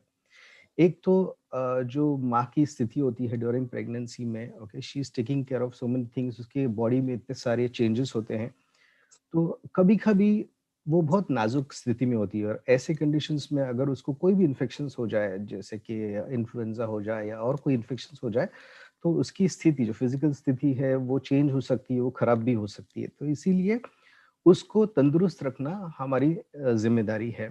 और एज वी नो कि आजकल नए नए इन्फेक्शंस आते हैं, अभी स्वाइन फ्लू गया, H1N1 हो गया, अभी तो कोविड आ गया है. सो इतने सारे इन्फेक्शंस आते रहते हैं, वैक्सीन्स आते रहते हैं, तो माँ को इन सब इन्फेक्शन से भी प्रिवेंट करने की जरूरत पड़ जाती है, क्योंकि अगर ये इन्फेक्शंस प्रेगनेंसी में लग गए तो माँ की स्थिति गंभीर हो सकती है. इसीलिए हम उनको वैक्सीनेट करते हैं. तो इसका ये मतलब कि बेस्ट टाइम कब है कि प्रेगनेंसी के पहले ही इनको वैक्सीनेट कर दो, क्योंकि कई सारे ऐसे वैक्सीन है जो प्रेगनेंसी के टाइम पे आप दे नहीं सकते. सो ये एक है कि इन्फेक्शंस प्रिवेंट करने के लिए वैक्सीन्स दिया जाए. सेकेंडली, ऐसे कोई इन्फेक्शंस है जैसे कि rubella, measles, small pox, chicken pox, जिससे कि बच्चे को, जो अनबॉर्न बच्चा है, उसको भी प्रॉब्लम्स हो सकते हैं. उनको कंजेनाइटल मैलफॉर्मेशन यानी उनको कोई व्यंग हो सकते हैं. तो अगर माँ को ये इन्फेक्शंस प्रेगनेंसी के दौरान लग जाते हैं और प्रेगनेंसी के जस्ट पहले लग जाते हैं, तो इस बच्चे को व्यंग होने के चांसेस या इन्फेक्शन होने के चांसेस हैं. तो इस बच्चे को इन्फेक्शन से प्रिवेंट करने के लिए भी ये वैक्सीन्स दिए जाते हैं. तीसरी बात है कि जब डिलीवरी हो जाती है तो बच्चे की जो इन्फेक्शंस फाइट करने की क्षमता होती है वो इतनी अच्छी नहीं होती है. तो अगर बच्चे को वैक्सीनेशंस देने हैं तो it is not possible immediately जो है, तो पर बच्चे को हम एंटीबॉडीज दे सकते हैं जो कि फाइट कर सकते हैं जो आने वाले इन्फेक्शन से. और ये एंटीबॉडी कैसे दे सकते हैं हम? माँ को अगर हम वैक्सीन दे दें प्रेगनेंसी के दौरान, तो उसके अंदर कई एंटीबॉडीज फॉर्म होते हैं जो क्रॉस करते हैं, जो प्लासेंटा होता है उसको क्रॉस करके बच्चे को चले जाते हैं। तो तुरंत डिलीवरी के बाद में 1-2-3 महीने के लिए ये एंटीबॉडीज बच्चे के शरीर में होते हैं। एंड अगर बाय चांस बच्चे को ये इन्फेक्शन लगने के चांस हो, तो ये बच्चा जो है, नवजात शिशु, इसको फाइट कर सकता है। तो ये तीसरा कारण है कि हम क्यों वैक्सीनेट करते हैं। तो पहला है कि मदर को इन्फेक्शन से मुक्त करना, सेकेंडली बच्चे को कुछ प्रॉब्लम ना हो, और डिलीवरी के बाद में बच्चे को इन्फेक्शंस को फाइट करने की क्षमता दी जाए, इसके लिए हम वैक्सीनेशंस दे दे रहे हैं। तो जस्ट इन शॉर्ट कि क्या-क्या टाइप्स ऑफ वैक्सीन होते हैं, क्योंकि इससे आपको पता चलेगा कि ये वैक्सीन्स, कई वैक्सीन्स हम माँ को दे नहीं सकते। तो टाइप्स ऑफ वैक्सीन होते हैं। एक लाइव वैक्सीन होता है जो कि वायरस या बैक्टीरिया जैसा है, उसको हल्का सा चेंज करके हम वैक्सीनेशन में देते हैं। पर ये जब लाइव वैक्सीन देते हैं तो इससे एक्चुअली जिसको वैक्सीनेशन दिया जाता है उसको ये इन्फेक्शन होने के चांसेस होते हैं, जैसे कि polio, measles, yellow fever, BCG जो टीबी के लिए दिया जाता है। ऐसे कंडीशन में एक चांस होता है, थियोरेटिकल चांस होता है कि जिनको वैक्सीन दिया गया है उनको इन्फेक्शन हो जाए। तो ऐसे वैक्सीन हम माँ को दे नहीं सकते, बिकॉज उनको इन्फेक्शन हो सकता है, बच्चे को भी इन्फेक्शन हो सकता है। सेकेंड है इनएक्टिवेटेड, मतलब ये जो वायरल या बैक्टीरियल पार्टिकल्स है उसको इनएक्टिवेट करते हैं, उनको डेड करके हम वैक्सीन देते हैं, जैसे कि पोलियो, पोलिट्यूसिस के वैक्सीन। थर्ड है जहाँ पे सिर्फ जो बैक्टीरिया या वायरस का एंटीजन है उसको प्यूरिफाई करके हम वैक्सीन देते हैं, जैसे कि hepatitis, influenza virus and pertussis virus, जो एसेलुलर पर्ट्यूसिस आजकल बोलते हैं वो। और फोर्थ टाइप है जहाँ पे सिर्फ ये जो टॉक्सिन है वायरस या बैक्टीरिया का, उसको निकाल के हम एक वैक्सीन बनाते हैं, जिसको फॉर एग्जांपल टेटनस और डिप्थेरिया। तो ये है अलग टाइप्स ऑफ वैक्सीन। तो इसमें जो लाइव वैक्सीन है वो दे नहीं सकते, और बाकी के वैक्सीन हम अगर जरूरत पड़े तो दे सकते हैं, और कोई ऐसे वैक्सीन है जो हम रेकमेंड करते हैं कि प्रेगनेंसी के दौरान दिए जाए, तो इसके बारे में हम बात करेंगे। तो रही बात, कमिंग बैक टू जो मैंने कहा था हम कब वैक्सीनेट करेंगे, एक तो है कि प्रेगनेंसी के पहले ही कर दो, ताकि माँ को एक सक्षम बना दे कि उसको ये इन्फेक्शंस ना हो और वो प्रेगनेंसी अच्छी तरह से गुजर जाए, उनकी ड्यूरेशन ऑफ प्रेगनेंसी। दूसरी बात, माँ को ये इन्फेक्शंस ना हो और बच्चे को वो इन्फेक्शन से कुछ हानि ना हो, तो इसलिए प्रेगनेंसी के पहले दिया जाता है। और दूसरी बात है, प्रेगनेंसी के दौरान भी कोई वैक्सीन से, कई वैक्सीन है जिसके बारे में हम बात करेंगे। तो प्रेगनेंसी के पहले जो वैक्सीन देते हैं वो फॉर एग्जांपल है मीजल्स है, मम्स है, रूबेला है, चिकन पॉक्स है, देन हेपेटाइटिस बी वैक्सीन है, देन ह्यूमन पैपिलोमा वायरस है, एंड आजकल कोविड-19 वायरसेस। बिकॉज हमने देखा है कि कोविड-19 के इन्फेक्शंस में प्रेगनेंसी में कई सारे कॉम्प्लिकेशंस हुए थे। डिलीवरी के टाइम में हमने बहुत सारे कॉम्प्लिकेशंस हैंडल किए हैं। तो अगर हम प्रेग्नेंट वुमन को इन सब इन्फेक्शंस के लिए अगर वैक्सीन दे दें, तो ये सब इन्फेक्शंस हम प्रेगनेंसी के दौरान नहीं देखेंगे, and that will be good for the mother. Mother को ये इन्फेक्शंस नहीं होंगे तो उनकी कंडीशंस इन इन्फेक्शंस की वजह से सीरियस नहीं होगी। और दूसरी बात, जैसे कि मीजल्स है, रूबेला है और चिकन पॉक्स वायरस इन्फेक्शन है, इनके वजह से बच्चे को भी तकलीफ हो सकती है, तो इसीलिए बच्चे को कुछ व्यंग हो सकते हैं। तो अगर ये सब वैक्सीन दे दिए जाए तो बच्चे को भी कम तकलीफ हो सकती है। तो ये सब वैक्सीन है जो हम प्रेगनेंसी के पहले दे सकते हैं। इनमें से कई वैक्सीन ऐसे हैं जो कि नेशनल इम्यूनाइजेशन प्रोग्राम में आ जाते हैं, तो मोस्ट ऑफ द बच्चों ने ले लिया होगा, जैसे कि एमएमआर वैक्सीन है, बीसीजी वैक्सीन है, हेपेटाइटिस वैक्सीन है। आजकल ये सब वैक्सीन ऑलरेडी एक नेशनल प्रोग्राम में फ्री ऑफ कॉस्ट दिए जाते हैं। कोई स्पेशल वैक्सीन है जैसे कि कोविड-19 होगा या वायरिसेला होगा, जो अगर आप देंगे तो फिर अच्छा होगा। प्रेगनेंसी के पहले अगर हम माँ को स्क्रीन करेंगे कि इनको ये वैक्सीन दिए गए हैं कि नहीं, या फिर इनके पास ये एंटीबॉडीज है कि नहीं, नेचुरल इन्फेक्शंस के दौरान जो एंटीबॉडीज प्रोड्यूस होते हैं ये इनके शरीर में है कि नहीं, अगर नहीं है या वैक्सीन नहीं दिए होंगे तो इनको ऑफर कर सकते हैं। जैसे बेस्ट टाइम वुड बी जब भी हम काउंसलिंग करते हैं, पोस्ट मैरिटल काउंसलिंग होता है। तो पोस्ट मैरिटल जो काउंसलिंग होता है वो टाइम पे बेस्ट टाइम होता है कि इनको ये सब वैक्सीन दे दे, ताकि जब वो प्रेग्नेंट हो तो ये इनके शरीर में ये एंटीबॉडीज हो। तो ये सब हम बिफोर द प्रेगनेंसी देते हैं। अगर इन केस किसी को प्लान करना होगा प्रेगनेंसी, तो उस टाइम पे अगर पता चले कि इनके पास ये वैक्सीन नहीं दिए गए हैं या फिर इनके पास इनके शरीर में ये एंटीबॉडीज नहीं है, तो इनको भी हम ये वैक्सीन दे सकते हैं। पर अगर ये वैक्सीन देने हैं, जैसे कि चिकन पॉक्स देना है या रूबेला वैक्सीन देना है, तो कंफर्म करना पड़ेगा कि ये प्रेग्नेंट नहीं है। एंड वैक्सीन देने के बाद में कम से 6-8 हफ्ते तक उन्होंने प्रेग्नेंट नहीं होना है, क्योंकि वेदर इट इज लाइव और इनएक्टिवेटेड वायरस, एक थियोरेटिकल चांस होता है कि इससे बेबी को कुछ तकलीफ हो सकती है। तो इसीलिए ये अवॉइड करना है pregnancy for 6 to 8 weeks, and उसके बाद में ये प्रेग्नेंट हो सकते हैं। तो ये रही बात बिफोर प्रेगनेंसी की। नेक्स्ट है ड्यूरिंग प्रेगनेंसी। जैसे ड्यूरिंग प्रेगनेंसी हमको मालूम है ट्रेडिशनली कि गवर्नमेंट ऑफ इंडिया सबको टेटनस का इंजेक्शन देती है। टेटनस का इंजेक्शन अगर आपको लग गया कुछ, अगर कोई सलिया, रस्टेड सलिया लग गया, तो आप टेटनस का इंजेक्शन लेते हैं, हर 6 महीने में लेते हैं कोई कोई। सो ये जो टेटनस का इंजेक्शन ये क्यों दिया था? क्योंकि टेटनस ऐसी एक बीमारी है जो जानलेवा होती है। जब पहले के जमाने में जहाँ पे डिलीवरीज वगैरह होते थे, तो वो इतने हाइजीनिक, मतलब साफ सुथरे कंडीशंस में नहीं होते थे, इसलिए माँ को भी टेटनस होने के चांसेस होते थे, और जो नवजात शिशु है उसको भी टेटनस होने के चांसेस होते थे। इसीलिए गवर्नमेंट ने एक बना दिया था प्रोटोकॉल कि सारे के सारे ये प्रेग्नेंट स्त्रियां हैं उनको ये टेटनस का इंजेक्शन दिया जाए। तो टेटनस टॉक्सॉइड, यानी जो टॉक्सिन है टेटनस का, उसका वैक्सीन देते हैं, जो ये ट्रेडिशनली हम अराउंड 4th मंथ में एक देते हैं, और पहले इंजेक्शन के 4-6 हफ्ते के बाद में हम दूसरा इंजेक्शन देते हैं। पर बहुत बार प्रेग्नेंट वुमेन जो गांव के होते हैं, रूरल एरियाज के होते हैं, वो जो एंटीनेटल फॉलोअप के लिए या डॉक्टर्स के पास जाती नहीं है। इसीलिए गवर्नमेंट ने चेंज कर दिया था कि जब भी एक गर्भवती स्त्री आ जाए हॉस्पिटल में, तो उसको एक टेटनस का इंजेक्शन देना है। नहीं तो हम यूजुअली पहले 3 महीने में अवॉइड करते हैं, और दूसरा वाला उसके 4-6 हफ्ते के बाद में हम देते हैं। अगर हाल ही में एक प्रेगनेंसी हुई हो, तो हम इनको एक ही डोज दे देते हैं टेटनस का। ये रही बात टेटनस की। फिर जब हम टेटनस के डोज दे ही रहे हैं, तो उसके साथ हमने क्या कर दिया है आजकल, टीडी यानी टेटनस और डिफ्थेरिया का जो वैक्सीन है वो हम देते हैं। तो ये जो टेटनस और डिफ्थेरिया का जो वायरस वैक्सीन है, इससे टेटनस और डिफ्थेरिया जो एक बीमारी है जो हम नवजात शिशु में और न्यूबॉर्न्स में देखते हैं और चाइल्डहुड में देखते हैं, उसके लिए ये वैक्सीनेशन है। इसको बढ़ा के अभी जो डीपीटी वैक्सीन हम देते हैं, डिफ्थेरिया, पर्टुसिस और टेटनस का जो बच्चों में वैक्सीन देते हैं, वैसा ही वाला एक वैक्सीन जो है टीडैप करके आता है आजकल, टेटनस, डिफ्थेरिया और एसेल्युलर पर्टुसिस। ये जो एसेल्युलर पर्ट्यूसिस कहते हैं, ओके, वो एक टाइप ऑफ वैक्सीन है, क्योंकि पर्ट्यूसिस वैक्सीन है वो एक लाइव वैक्सीन है।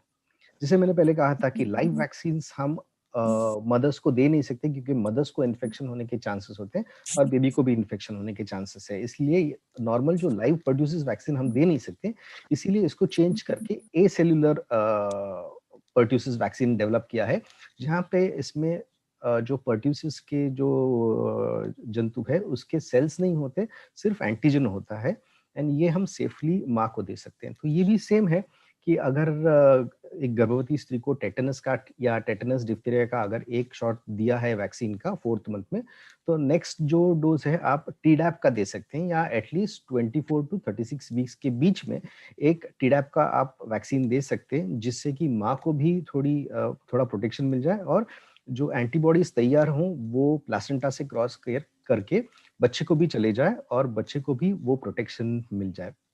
इसके अलावा हमने देखा था कि आजकल से 1-2 साल पहले की बात है, 3 साल पहले की बात है, जहाँ पे H1N1 बहुत कॉमन था। तो H1N1 और इन्फ्लुएंजा के ये भी वैक्सीन भी आए थे। तो इन्फ्लुएंजा का वायरस वैक्सीन जो है, influenza A, influenza B types के, ये एक सीजनल डिजीज है जो कि हमारे यहाँ पे अराउंड अक्टूबर-दिसंबर के टाइम पे आता है। तो ये टाइम पे अगर एक माँ को इन्फ्लुएंजा हो जाए, ओके, तो उसको तकलीफ हो सकती है, कई सारी तकलीफें हो सकती है, इसलिए इन्फ्लुएंजा का जो वैक्सीनेशन है वो भी दिया जाता है। तो ये टेटनस और टीडैप का जो वैक्सीन है, हम आजकल क्यों प्रमोट कर रहे हैं इसको? क्योंकि डिप्थेरिया, टेटनस और पर्ट्यूसिस से बच्चे को, जो 2 महीने के अंदर के बच्चे हैं नवजात, उनको निमोनिया, आकड़ी और उनके ब्रेन में ये इन्फेक्शन लग सकते हैं। इसीलिए उनको बचाने के लिए हम आजकल ये टीडैप यानी टेटनस, डिप्थेरिया और एसेल्युलर पर्ट्यूसिस का वैक्सीन अराउंड 24 to 36 वीक्स में हम रेकमेंड करते हैं। रही बात इन्फ्लुएंजा की, इन्फ्लुएंजा ए एंड बी का जो है, जैसे मैंने बोला था, वो सीजनल है, अक्टूबर दिसंबर में दिखता है। इससे मदर को अस्थमा, दमे की शिकायत हो सकती है, निमोनिया हो सकता है, इसके ऑर्गन्स फेल हो सकते हैं। अगर प्रेगनेंसी के दौरान अगर ये इन्फेक्शन लग जाए तो माँ को आईसीयू एडमिशन, मतलब इंटेंसिव केयर यूनिट की एडमिशन की भी जरूरत पड़ सकती है, और कई बार इससे मौत भी हो सकती है। रही बात बच्चे की, बच्चे को अगर, माँ को अगर ये इन्फ्लुएंजा हो जाए तो बच्चा जो है शायद 9वें महीने में नहीं, 7वें 8वें महीने में, मतलब प्री टर्म डिलीवरी हो जाए, बच्चे की जो पेट के अंदर, जो गर्भ के अंदर ग्रोथ होती है वो कम हो जाए, इंट्रायूटेराइन ग्रोथ रेस्ट्रिक्शन कहते हैं, बच्चे को इन्फेक्शन हो जाए, तो इससे बच्चे को भी तकलीफ होती है। तो बच्चे और माँ को जो तकलीफ हो रही है उसके लिए हम इन्फ्लुएंजा वायरस जो देते हैं वो हम अराउंड 24 to 36 वीक्स के आसपास बीच में देते हैं। एंड हालांकि ये जो गवर्नमेंट प्रोटोकॉल है उसमें ये नहीं मिलता, बिकॉज एक एक्सपेंसिव वैक्सीन है, बट अराउंड 1700-1800 का ये वैक्सीन है इन्फ्लुएंजा का, जो रिकमेंडेड है, मतलब कई सारे कंट्रीज और ऑर्गेनाइजेशन इसको रेकमेंड करते हैं, तो ये दे सकते हैं। और ये जो इन्फेक्शन से वैक्सीन है, टीडैप और इन्फ्लुएंजा के, ये सेफ माने जाते हैं प्रेगनेंसी, मतलब सेफली आप दे सकते हैं सारे के सारे प्रेग्नेंट वुमेन को। अब ये इसके अलावा कई सारे ऐसे डिजीजेस होते हैं जिसके लिए कभी कभी वैक्सीन देने पड़ सकते हैं। फॉर एग्जांपल कॉमनस्ट है, कभी कभी अगर बिल्ली कुत्ते ने काट लिया तो रेबीज का देना चाहिए कि नहीं देना चाहिए। तो ये रेबीज का जो वायरस वैक्सीन है ये दे सकते हैं, अगर जरूरत पड़ने पे आप दे सकते हैं मदर को।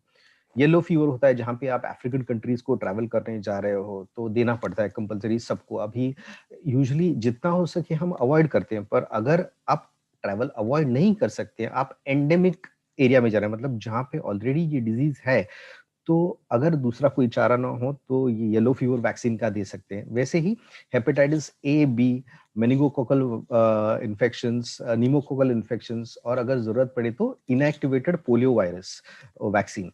तो ये जो वैक्सीन है ये सारे प्रेगनेंसी में कॉन्ट्राइंडिकेटेड नहीं है और ये सब प्रेगनेंसी में दे सकते हैं।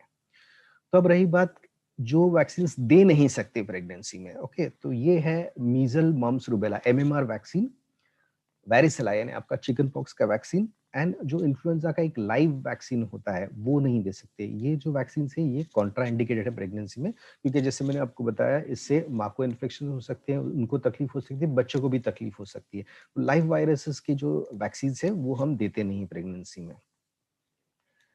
अब प्रेगनेंसी के पहले हमने दे दिया, प्रेगनेंसी के दौरान हमने ये सब वैक्सीन दे दिए, तो रही बात प्रेगनेंसी के बाद में जब डिलीवरी हो जाती है और माँ ब्रेस्ट फीडिंग कर रही होती है, तो ऐसे टाइम पे जब हमने देखा होगा कि प्रेगनेंसी के पहले हमने कोई वैक्सीन दिए नहीं है या माँ की इम्यूनिटी नहीं है उन इन्फेक्शंस के लिए, क्या हम वो सब जो नहीं दे सके पहले प्रेगनेंसी के पहले, अगले प्रेगनेंसी के लिए हम दे सकते हैं क्या? हाँ, तो पोस्ट डिलीवरी और जब आप ब्रेस्ट फीडिंग कर रहे हो तो वो सब वैक्सीन जो देने चाहिए, जैसे measle, mumps, rubella vaccine, chicken pox vaccine, hepatitis A, B, सारे के सारे वैक्सीन आप पोस्ट प्रेगनेंसी दे सकते हैं, ब्रेस्ट फीडिंग के दौरान भी दे सकते हैं, क्योंकि ब्रेस्ट फीडिंग के टाइम पे ब्रेस्ट मिल्क से ये जो वायरसेस और ये सब है ये मदर बेबी को ट्रांसमिट नहीं होते।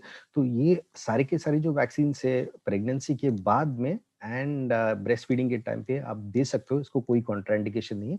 और शायद ये बेस्ट टाइम है बिकॉज पेशेंट्स भी आपके पास, मदर भी, एक न्यू मदर जो है वो आपके पास आती है, तो नेक्स्ट प्रेगनेंसी के प्लानिंग, आजकल नेक्स्ट प्रेगनेंसी के प्लानिंग के बारे में भी हम लोग बात करते हैं, तो ये इसमें इंक्लूड करके आपको ये बता सकते हैं उनको कि ये सब चीजें जरूरी है, तो जो प्लान करें 1-2 साल नेक्स्ट प्रेगनेंसी के लिए, उसके दौरान ये सब वैक्सीन लिया जाए। तो ये सब चीजें हैं। तो इन शॉर्ट मैंने ट्राई किया है कि आपको बताएं कि वैक्सीन क्यों लेना चाहिए, वैक्सीन कब कब लेना चाहिए, या कौन से वैक्सीन सेफ है, एंड कौन से वैक्सीन बिल्कुल भी प्रेगनेंसी में नहीं देना चाहिए। ठीक है, so thank you so much for hearing me out, and Om शांति।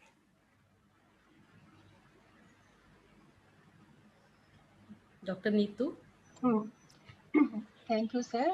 आपने इतनी अच्छी जानकारी दी। हमारी आम पेशेंट्स को, आम महिलाओं को ये रहता है, ओपीडीज में आते हैं, इंडोर में ये पूछते हैं कि ये वैक्सीनेशन कब देना चाहिए, कब नहीं देना चाहिए।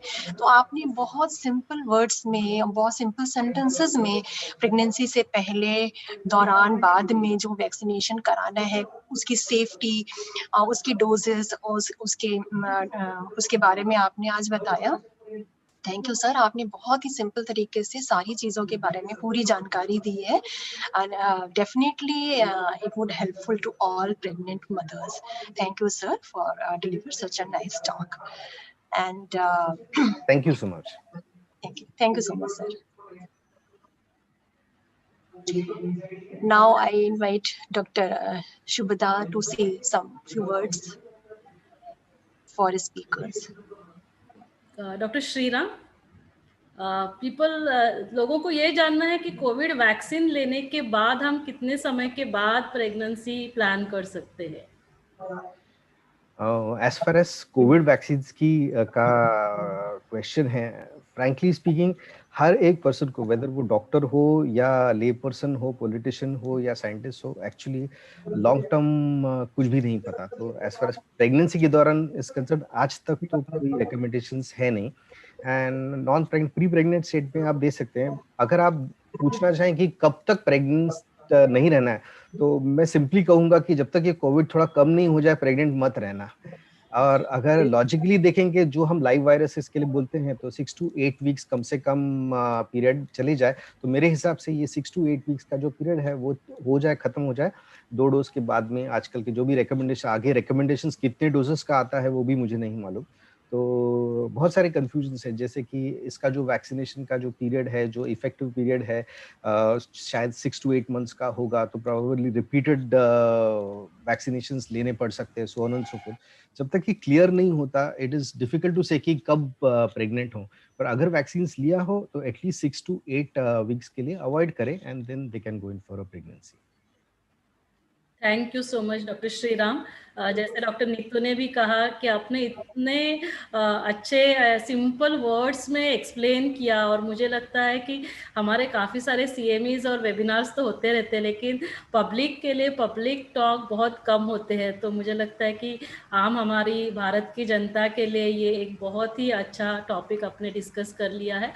मैं डॉक्टर गिरीश पटेल जी से कहना चाहूँगी कि भाई साहब, हमारे बीच में डॉक्टर नंदनवार सर है, जो कि हमारे प्रोफेसर रह चुके हैं सेठ GS मेडिकल कॉलेज में. डॉक्टर श्रीराम और मैं भी साथ में थी, तो हम सभी के टीचर्स हैं, और टीचर्स के टीचर्स कह सकते हैं आप उनको, क्योंकि देखो doctor Shriram is head of the department at DY Patil and sir is also at DY Patil medical college. So we have so many senior and stalwarts from gynec department. We have Dr. Neetu, she is also head of the department from Lucknow. Then we have Dr. Bharti, she is from Kolhapur. तो मुझे लगता है कि आप और इन सभी के लिए हमने माउंट आबू में भी इनको इनवाइट किया है. अभी देखते हैं कि कैसे सिचुएशन रहती है, लेकिन मोस्ट प्रोबेबली जैसे हमने 2 बार दिल्ली में ORC में डॉक्टर्स का गेट टुगेदर किया था, gynaecologist and medical wing of Brahma Kumaris. तो इस साल भी हम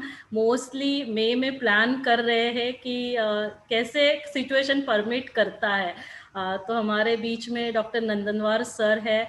मैं चाहूँगी कि आप सर से भी मिले. डॉक्टर नंदनवार सर, आप अनम्यूट करेंगे?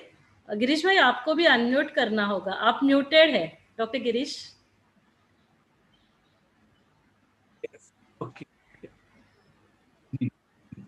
So it's like a family get together भाई साहब. बेसिकली कि देखो कोविड की वजह से हम कहाँ से मिल रहे हैं. डॉक्टर भारती कोल्हापुर से है, एंड डॉक्टर भारती, जैसे गिरीश पटेल ने कहा कि यहाँ पे हमें सिखाया जाता है कि पर्वत को राई और राई से रुई बनाना है ताकि वो प्रॉब्लम उड़ जाए. मतलब राई नहीं, राई से रुई तक लेकर कैसे जाए. तो मेडिटेशन में इतनी ताकत है कि वो प्रॉब्लम ही हमारे जीवन से खत्म हो जाता है, क्योंकि जैसे हमारी स्थिति होगी वैसे परिस्थिति होती है. इसीलिए हमें कहा जाता है कि आपको स्मृति स्वरूप में रहना है, कि आपकी स्मृति जैसे होगी वैसे स्थिति होगी, और जैसे स्थिति होगी वैसे परिस्थिति होगी. लेकिन हम क्या करते हैं कि परिस्थितियों के अनुसार हमारी स्थिति बनाते हैं, और फिर वो राई से पर्वत बन जाता है. लेकिन यहाँ ये बताया जाता है कि आप स्मृति में रहो, जिससे आप स्थिति बनेगी और उस स्थिति से परिस्थिति होगी. तो बाहर जो पर्वत जैसे दिख रहा है वो राई बनेगा और राई से रुई बन जाएगा. तो मैं आप सभी को मेडिटेशन रूम जो मेरा हॉस्पिटल का है वो शेयर करना चाहूँगी. जब भी आप बॉम्बे में आएंगे आप जरूर आ जाइए. भाई साहब, आप भी देखिए, क्योंकि शायद आप आए थे तभी बना नहीं था. तो ये स्वर्ग का मॉडल है, हम सबको मिलकर ऐसी दुनिया बनानी है जहाँ कोविड भी नहीं होगा और दुख अशांति भी नहीं होगी। तो फिर एक बार I invite you all to the Mount Abu, that is Brahma Kumaris headquarter. और जब भी आप बॉम्बे की तरफ आते हैं तो I am based eight new Panvel, that's very near from Bombay, in new Bombay, तो आप जरूर आइए। तो डॉक्टर गिरीश पटेल, आप सब थोड़ा एक 3-4 मिनट इन सभी के साथ इंटरेक्ट करिए, फिर डॉक्टर नंदनवार सर को हम कंक्लूड करने के लिए कहेंगे, कंक्लूडिंग रिमार्क। डॉक्टर भारती, आपको कुछ पूछना है? Doctor Neetu? No, if they want to know on certain areas, please ask, if at all. Doctor Bharti sir,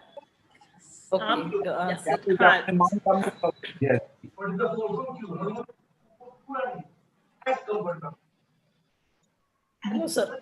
Since I'm running a menopause clinic, as you have guided for pregnant ladies, the menopausal ladies also need a lot of counseling, and emotional disturbances are much in the menopausal ladies than the pregnant women. So, what will be your advice for them? हमारे पास भी menopausal ladies, no, they come to us also. Because they suffer from depression and all emotional ups and downs. तो generally उनको मैं ये बोलता हूँ कि भी आपके हार्मोन्स सडनली डाउन हो गए, इसके कारण आपको एक समस्या हो रही है। अभी करो क्या, जैसे ना कई जगह पर हमने देखा है, परिवारों में भी देखा है, ऑफिस में भी देखा है कि हम तो समझते ना उसका दोष दूसरे को दे देते। घर में होता है कि मैं तो ठीक हूँ, ऑफिस में भी होता है कि इसके कारण समस्या है, हम तो अच्छे हैं। तो ऐसे आमतौर पर मैं कहता हूं कि ये जो दोष है ना, आप हार्मोन को दे दो कि जो मेरे इमोशंस अप्स एंड डाउन हो रहा है उसका कारण है वो मेरे हार्मोन्स कम हो गए। तो मैं तो अच्छी हूं, खाली हार्मोन्स ठीक नहीं। और अगर थोड़ा वहां पर आप अपने आप को ट्रेन करो तो आप कंफर्टेबल हो सकते हैं। हम सब ने देखा है कि आज कई लोग हैं भी, हमारे पास टेम्परेचर 30 डिग्री भी हो जाए हम एसी ऑन कर देते, लेकिन आज कई है राजस्थान में रहने वाले 45 डिग्री में सो रहे आराम से, क्योंकि उन्होंने अपने आप को वो बात बताई कि भी टेम्परेचर बढ़ रहा है, मैं तो ठीक हूँ, मुझे सोना है। तो ऐसे अगर ये भी बात अगर व्यक्ति बार बार कहे, बिलीफ सिस्टम को चेंज करे, तब भी उन्हें काफी मदद मिल सकती है। और ये जो प्रॉब्लम्स, उसमें मेडिटेशन भी बहुत मददरूप हो सकता है। जो रेगुलर मेडिटेशन करे तो मेनोपॉज का जो फेज है उसको ओवरकम करने में मदद मिल सकती है। और एक्सट्रीम केस में जो साइकेट्रिक मेडिसिन है वो भी खराब नहीं, there are simple medicine. I'm one of the replacement करे इससे पहले simple psychiatric medicine also can help them फिर कर सकते। Thank you.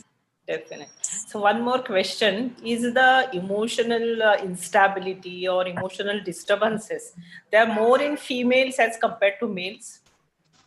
It is in both. ऐसा नहीं कह सकते हैं। Only thing, because female are little more emotional. इसके कारण कई बार उन्होंने जैसे ने किस पर बहुत विश्वास कर दिया, किसी ने विश्वासघात किया उनका, तो फिर वो समस्या हो सकती है।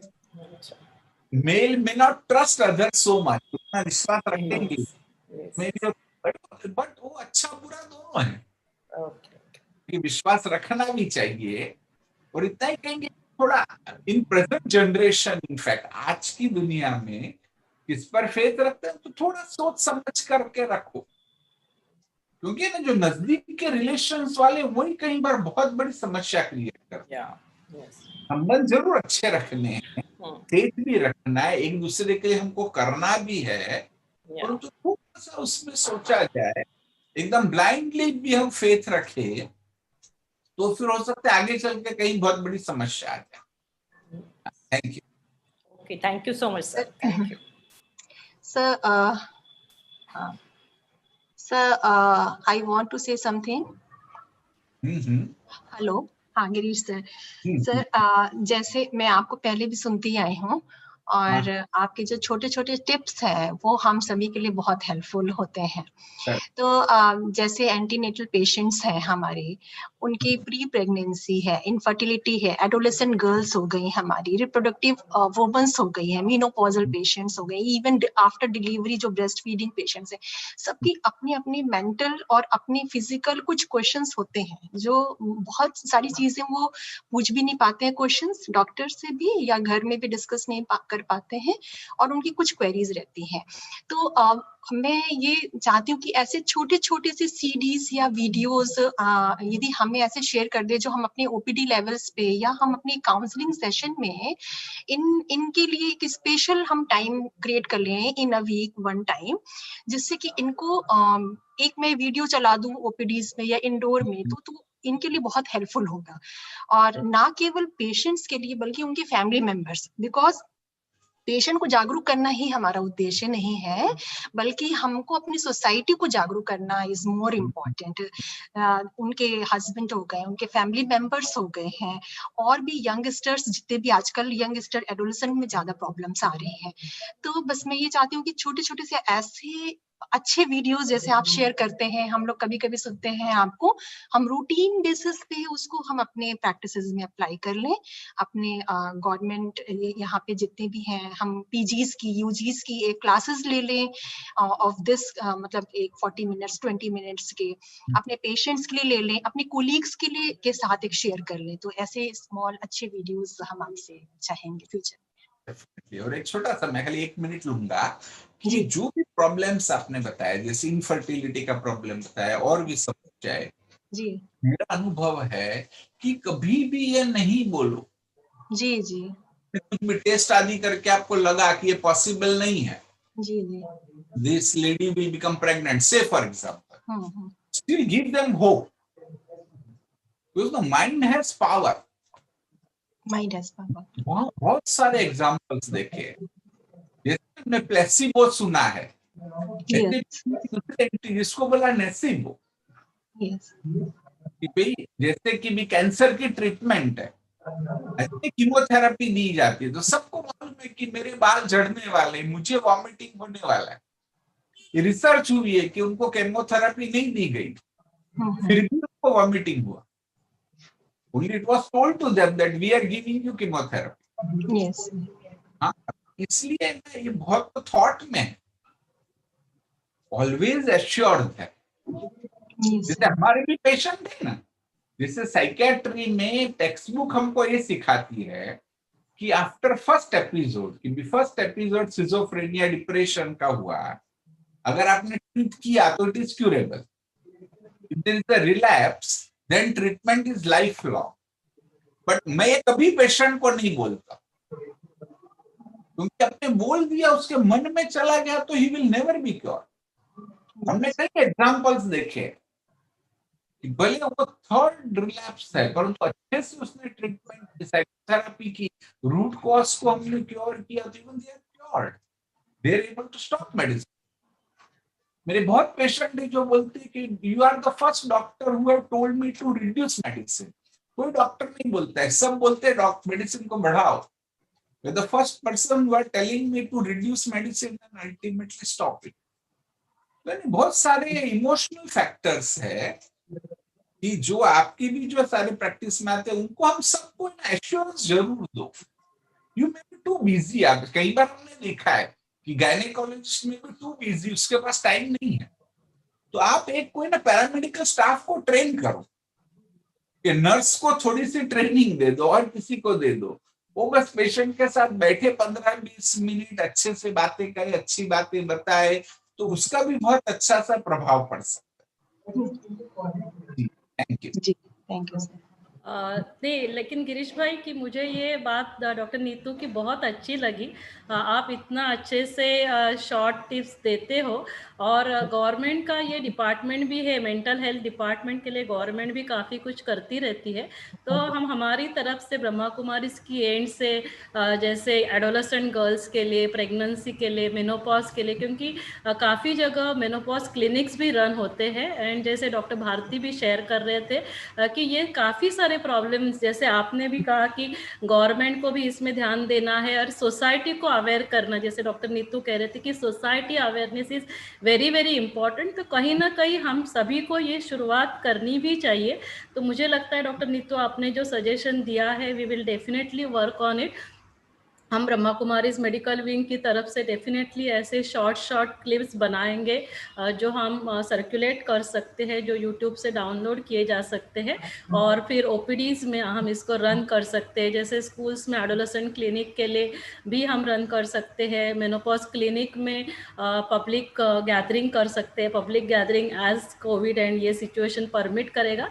नहीं तो भी अवेयरनेस क्रिएट करके यूट्यूब के द्वारा या दूरदर्शन के द्वारा ये सब हम जरूर कर सकते हैं। हमें थोड़ी सी इनिशिएटिव लेने की ज़रूरत पड़ेगी। तो देखो, प्लेटफॉर्म से काफ़ी कुछ इनपुट्स आता है तो बहुत अच्छा लगता है।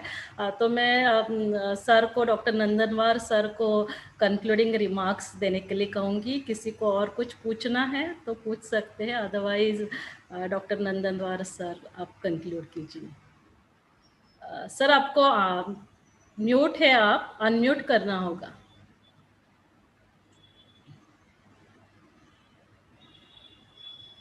Thank you. This is from the host side, muting and unmuting.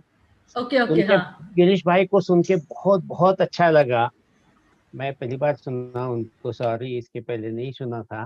But सच्चे नाइस, छोटी छोटी बातों में जो टिप दिए बहुत अच्छे दिए।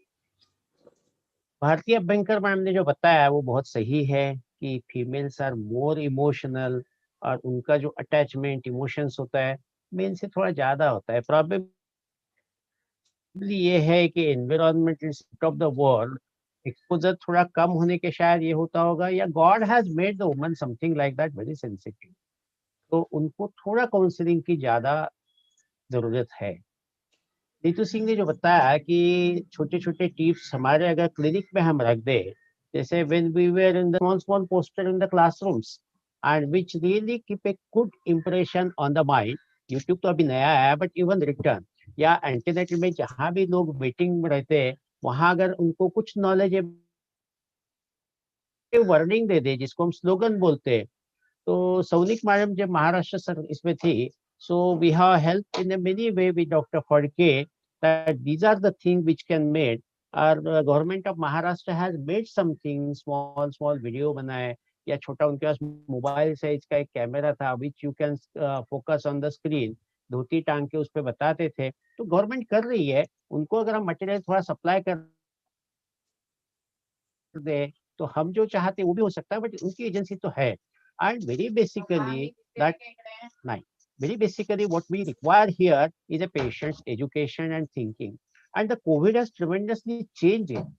जब अभी yesterday only I have taken a one lecture for first MBBS, अभी जो NMC बना नेशनल मेडिकल काउंसिल, उनका एक ऐसा है, एमएनसी ने बताया था पहले कि फाउंडेशन कोर्स फर्स्ट MBBS में हो। जब भी वो स्टूडेंट एंट्री करते पहला महीना उनको फाउंडेशन कोर्स में क्या बताया, मेरा पार्ट था कि what do you expect from, तो सोसाइटी को क्या चाहिए, इंस्टीट्यूशन को क्या चाहिए, नेशन को क्या चाहिए। So I have given a very nice example of this one of the history that Alexander and Porus has a war, and when the winner was there, he asked the loser, "How can I behave with you?" So he said, "Like a king." And वो अभी तक famous है, जो 370 साल before Christ हुआ था, that is still existing. So ऐसी जो चीजें माइंड में पक्की रह जाती, साल कितने भी गुजर जाए, कि वही व्यवहार हमें चाहिए जो आप हमसे एक्सपेक्ट करते थे। तो डॉक्टर के लिए भी सही है ना, if you are a patient and what you expect from the doctor, वो अगर हम देते हैं उनको, तो that is what is always right. जैसे हम जाते तो हमारा वेलकम हो, अच्छी बातें बता जाए, डिप्रेशन नहीं, जैसा गिरीश भाई ने बताया कि शिजोफ्रेनिया रिकरेंस हो सकता है, किसी को बोलते हैं ये तो ठीक नहीं होने वाला, we had one teacher in the KM something like that, वो बोलता है दवाई दे देगा तो अंधा हो जाएगा। So this is not a good word. As a student, we also feel very bad at that time. So teacher, doctor should be something which is encouraging, and mind has really willpower. We are giving the same treatment for one disease, but किसी को result अच्छा मिलता है, किसी को नहीं मिलता है, and जिसको नहीं मिलता है वो always negative thinker होता है, ऐसा हमारा observation है। Medicine तो same है, but the way you are giving and the way you are talking, जैसे राउंड में हम जाते हैं तो जैसे ही यूनिट हेड आता है तो पेशेंट को बड़ा अच्छा लगता है, they are waiting for that. उन्होंने अगर 2 शब्द अच्छे दिखे तो एकदम पेशेंट अच्छे से हो जाता है। This is our experience and we should behave like that. अभी ये प्रोग्राम तो सोसाइटी में जा रहा, तो same messages are going and the patient are also expecting, the relatives also expecting कि उनके पेशेंट का क्या चल रहा है आईसीयू में, उनको बता दिया जाए। तो गिरीश भाई ने बहुत अच्छे से बताया कि there should be somebody who can speak with the patient, who can speak with the relative. Consultant को time नहीं, but paramedical they can do it very well. So it was really nice, very informative. My HOD has given the vaccination is very simple way, but बहुत जरूरी है, बहुत questions रहते हैं उसमें। तो गोपाल सर ने बहुत अच्छे से बताया, really. Thank you very much. Thank you, sir.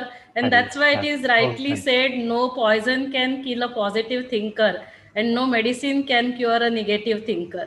तो हम कितना भी कुछ भी मेडिसिन दे, नेगेटिव थिंकर है तो कुछ नहीं कर सकते हैं, और पॉइजन भी है तो भी वो पॉजिटिव थिंकर को किल नहीं कर सकता है। तो मुझे लगता है कि ऐसे ही ये प्लेटफॉर्म से हम मैसेजेस एंड प्रोग्राम्स आगे कंटिन्यू करते रहे। तो आई विल जस्ट शेयर कि परसों से ही हमारा एक मेरी स्क्रीन दिख रही है?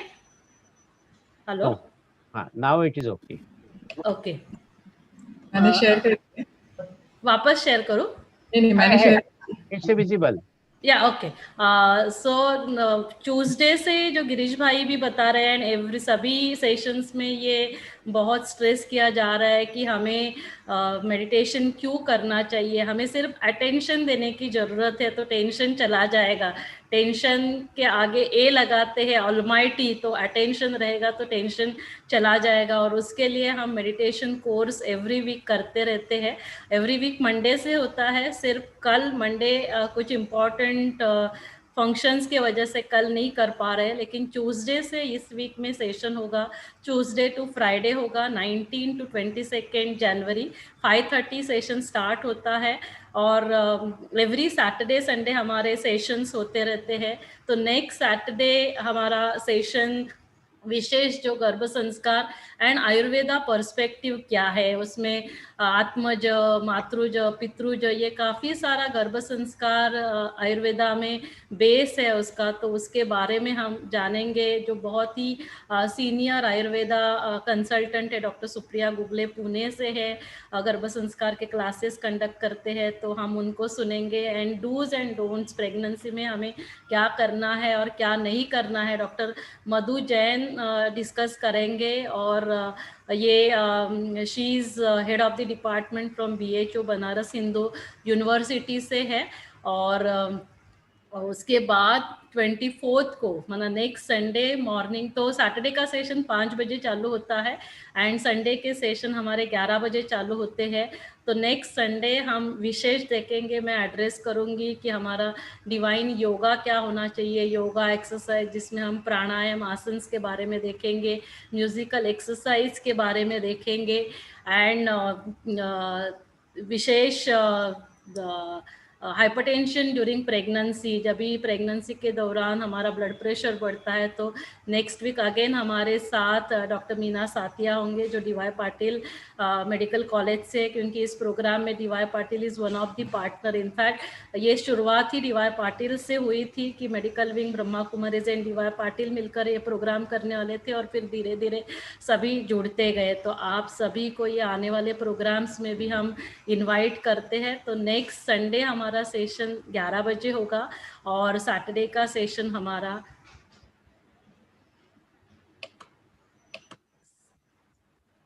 ये शेयर स्क्रीन स्टॉप हुआ है ना?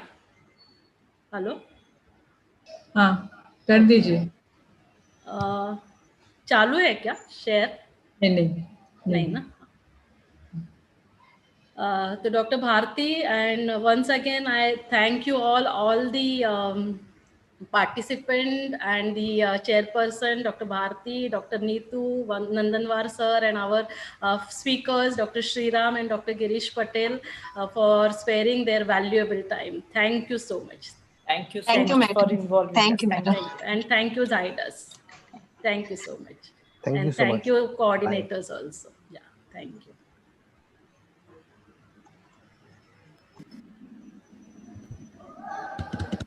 So हम जस्ट 1 मिनट ईश्वर परमात्मा का थैंक्स करेंगे.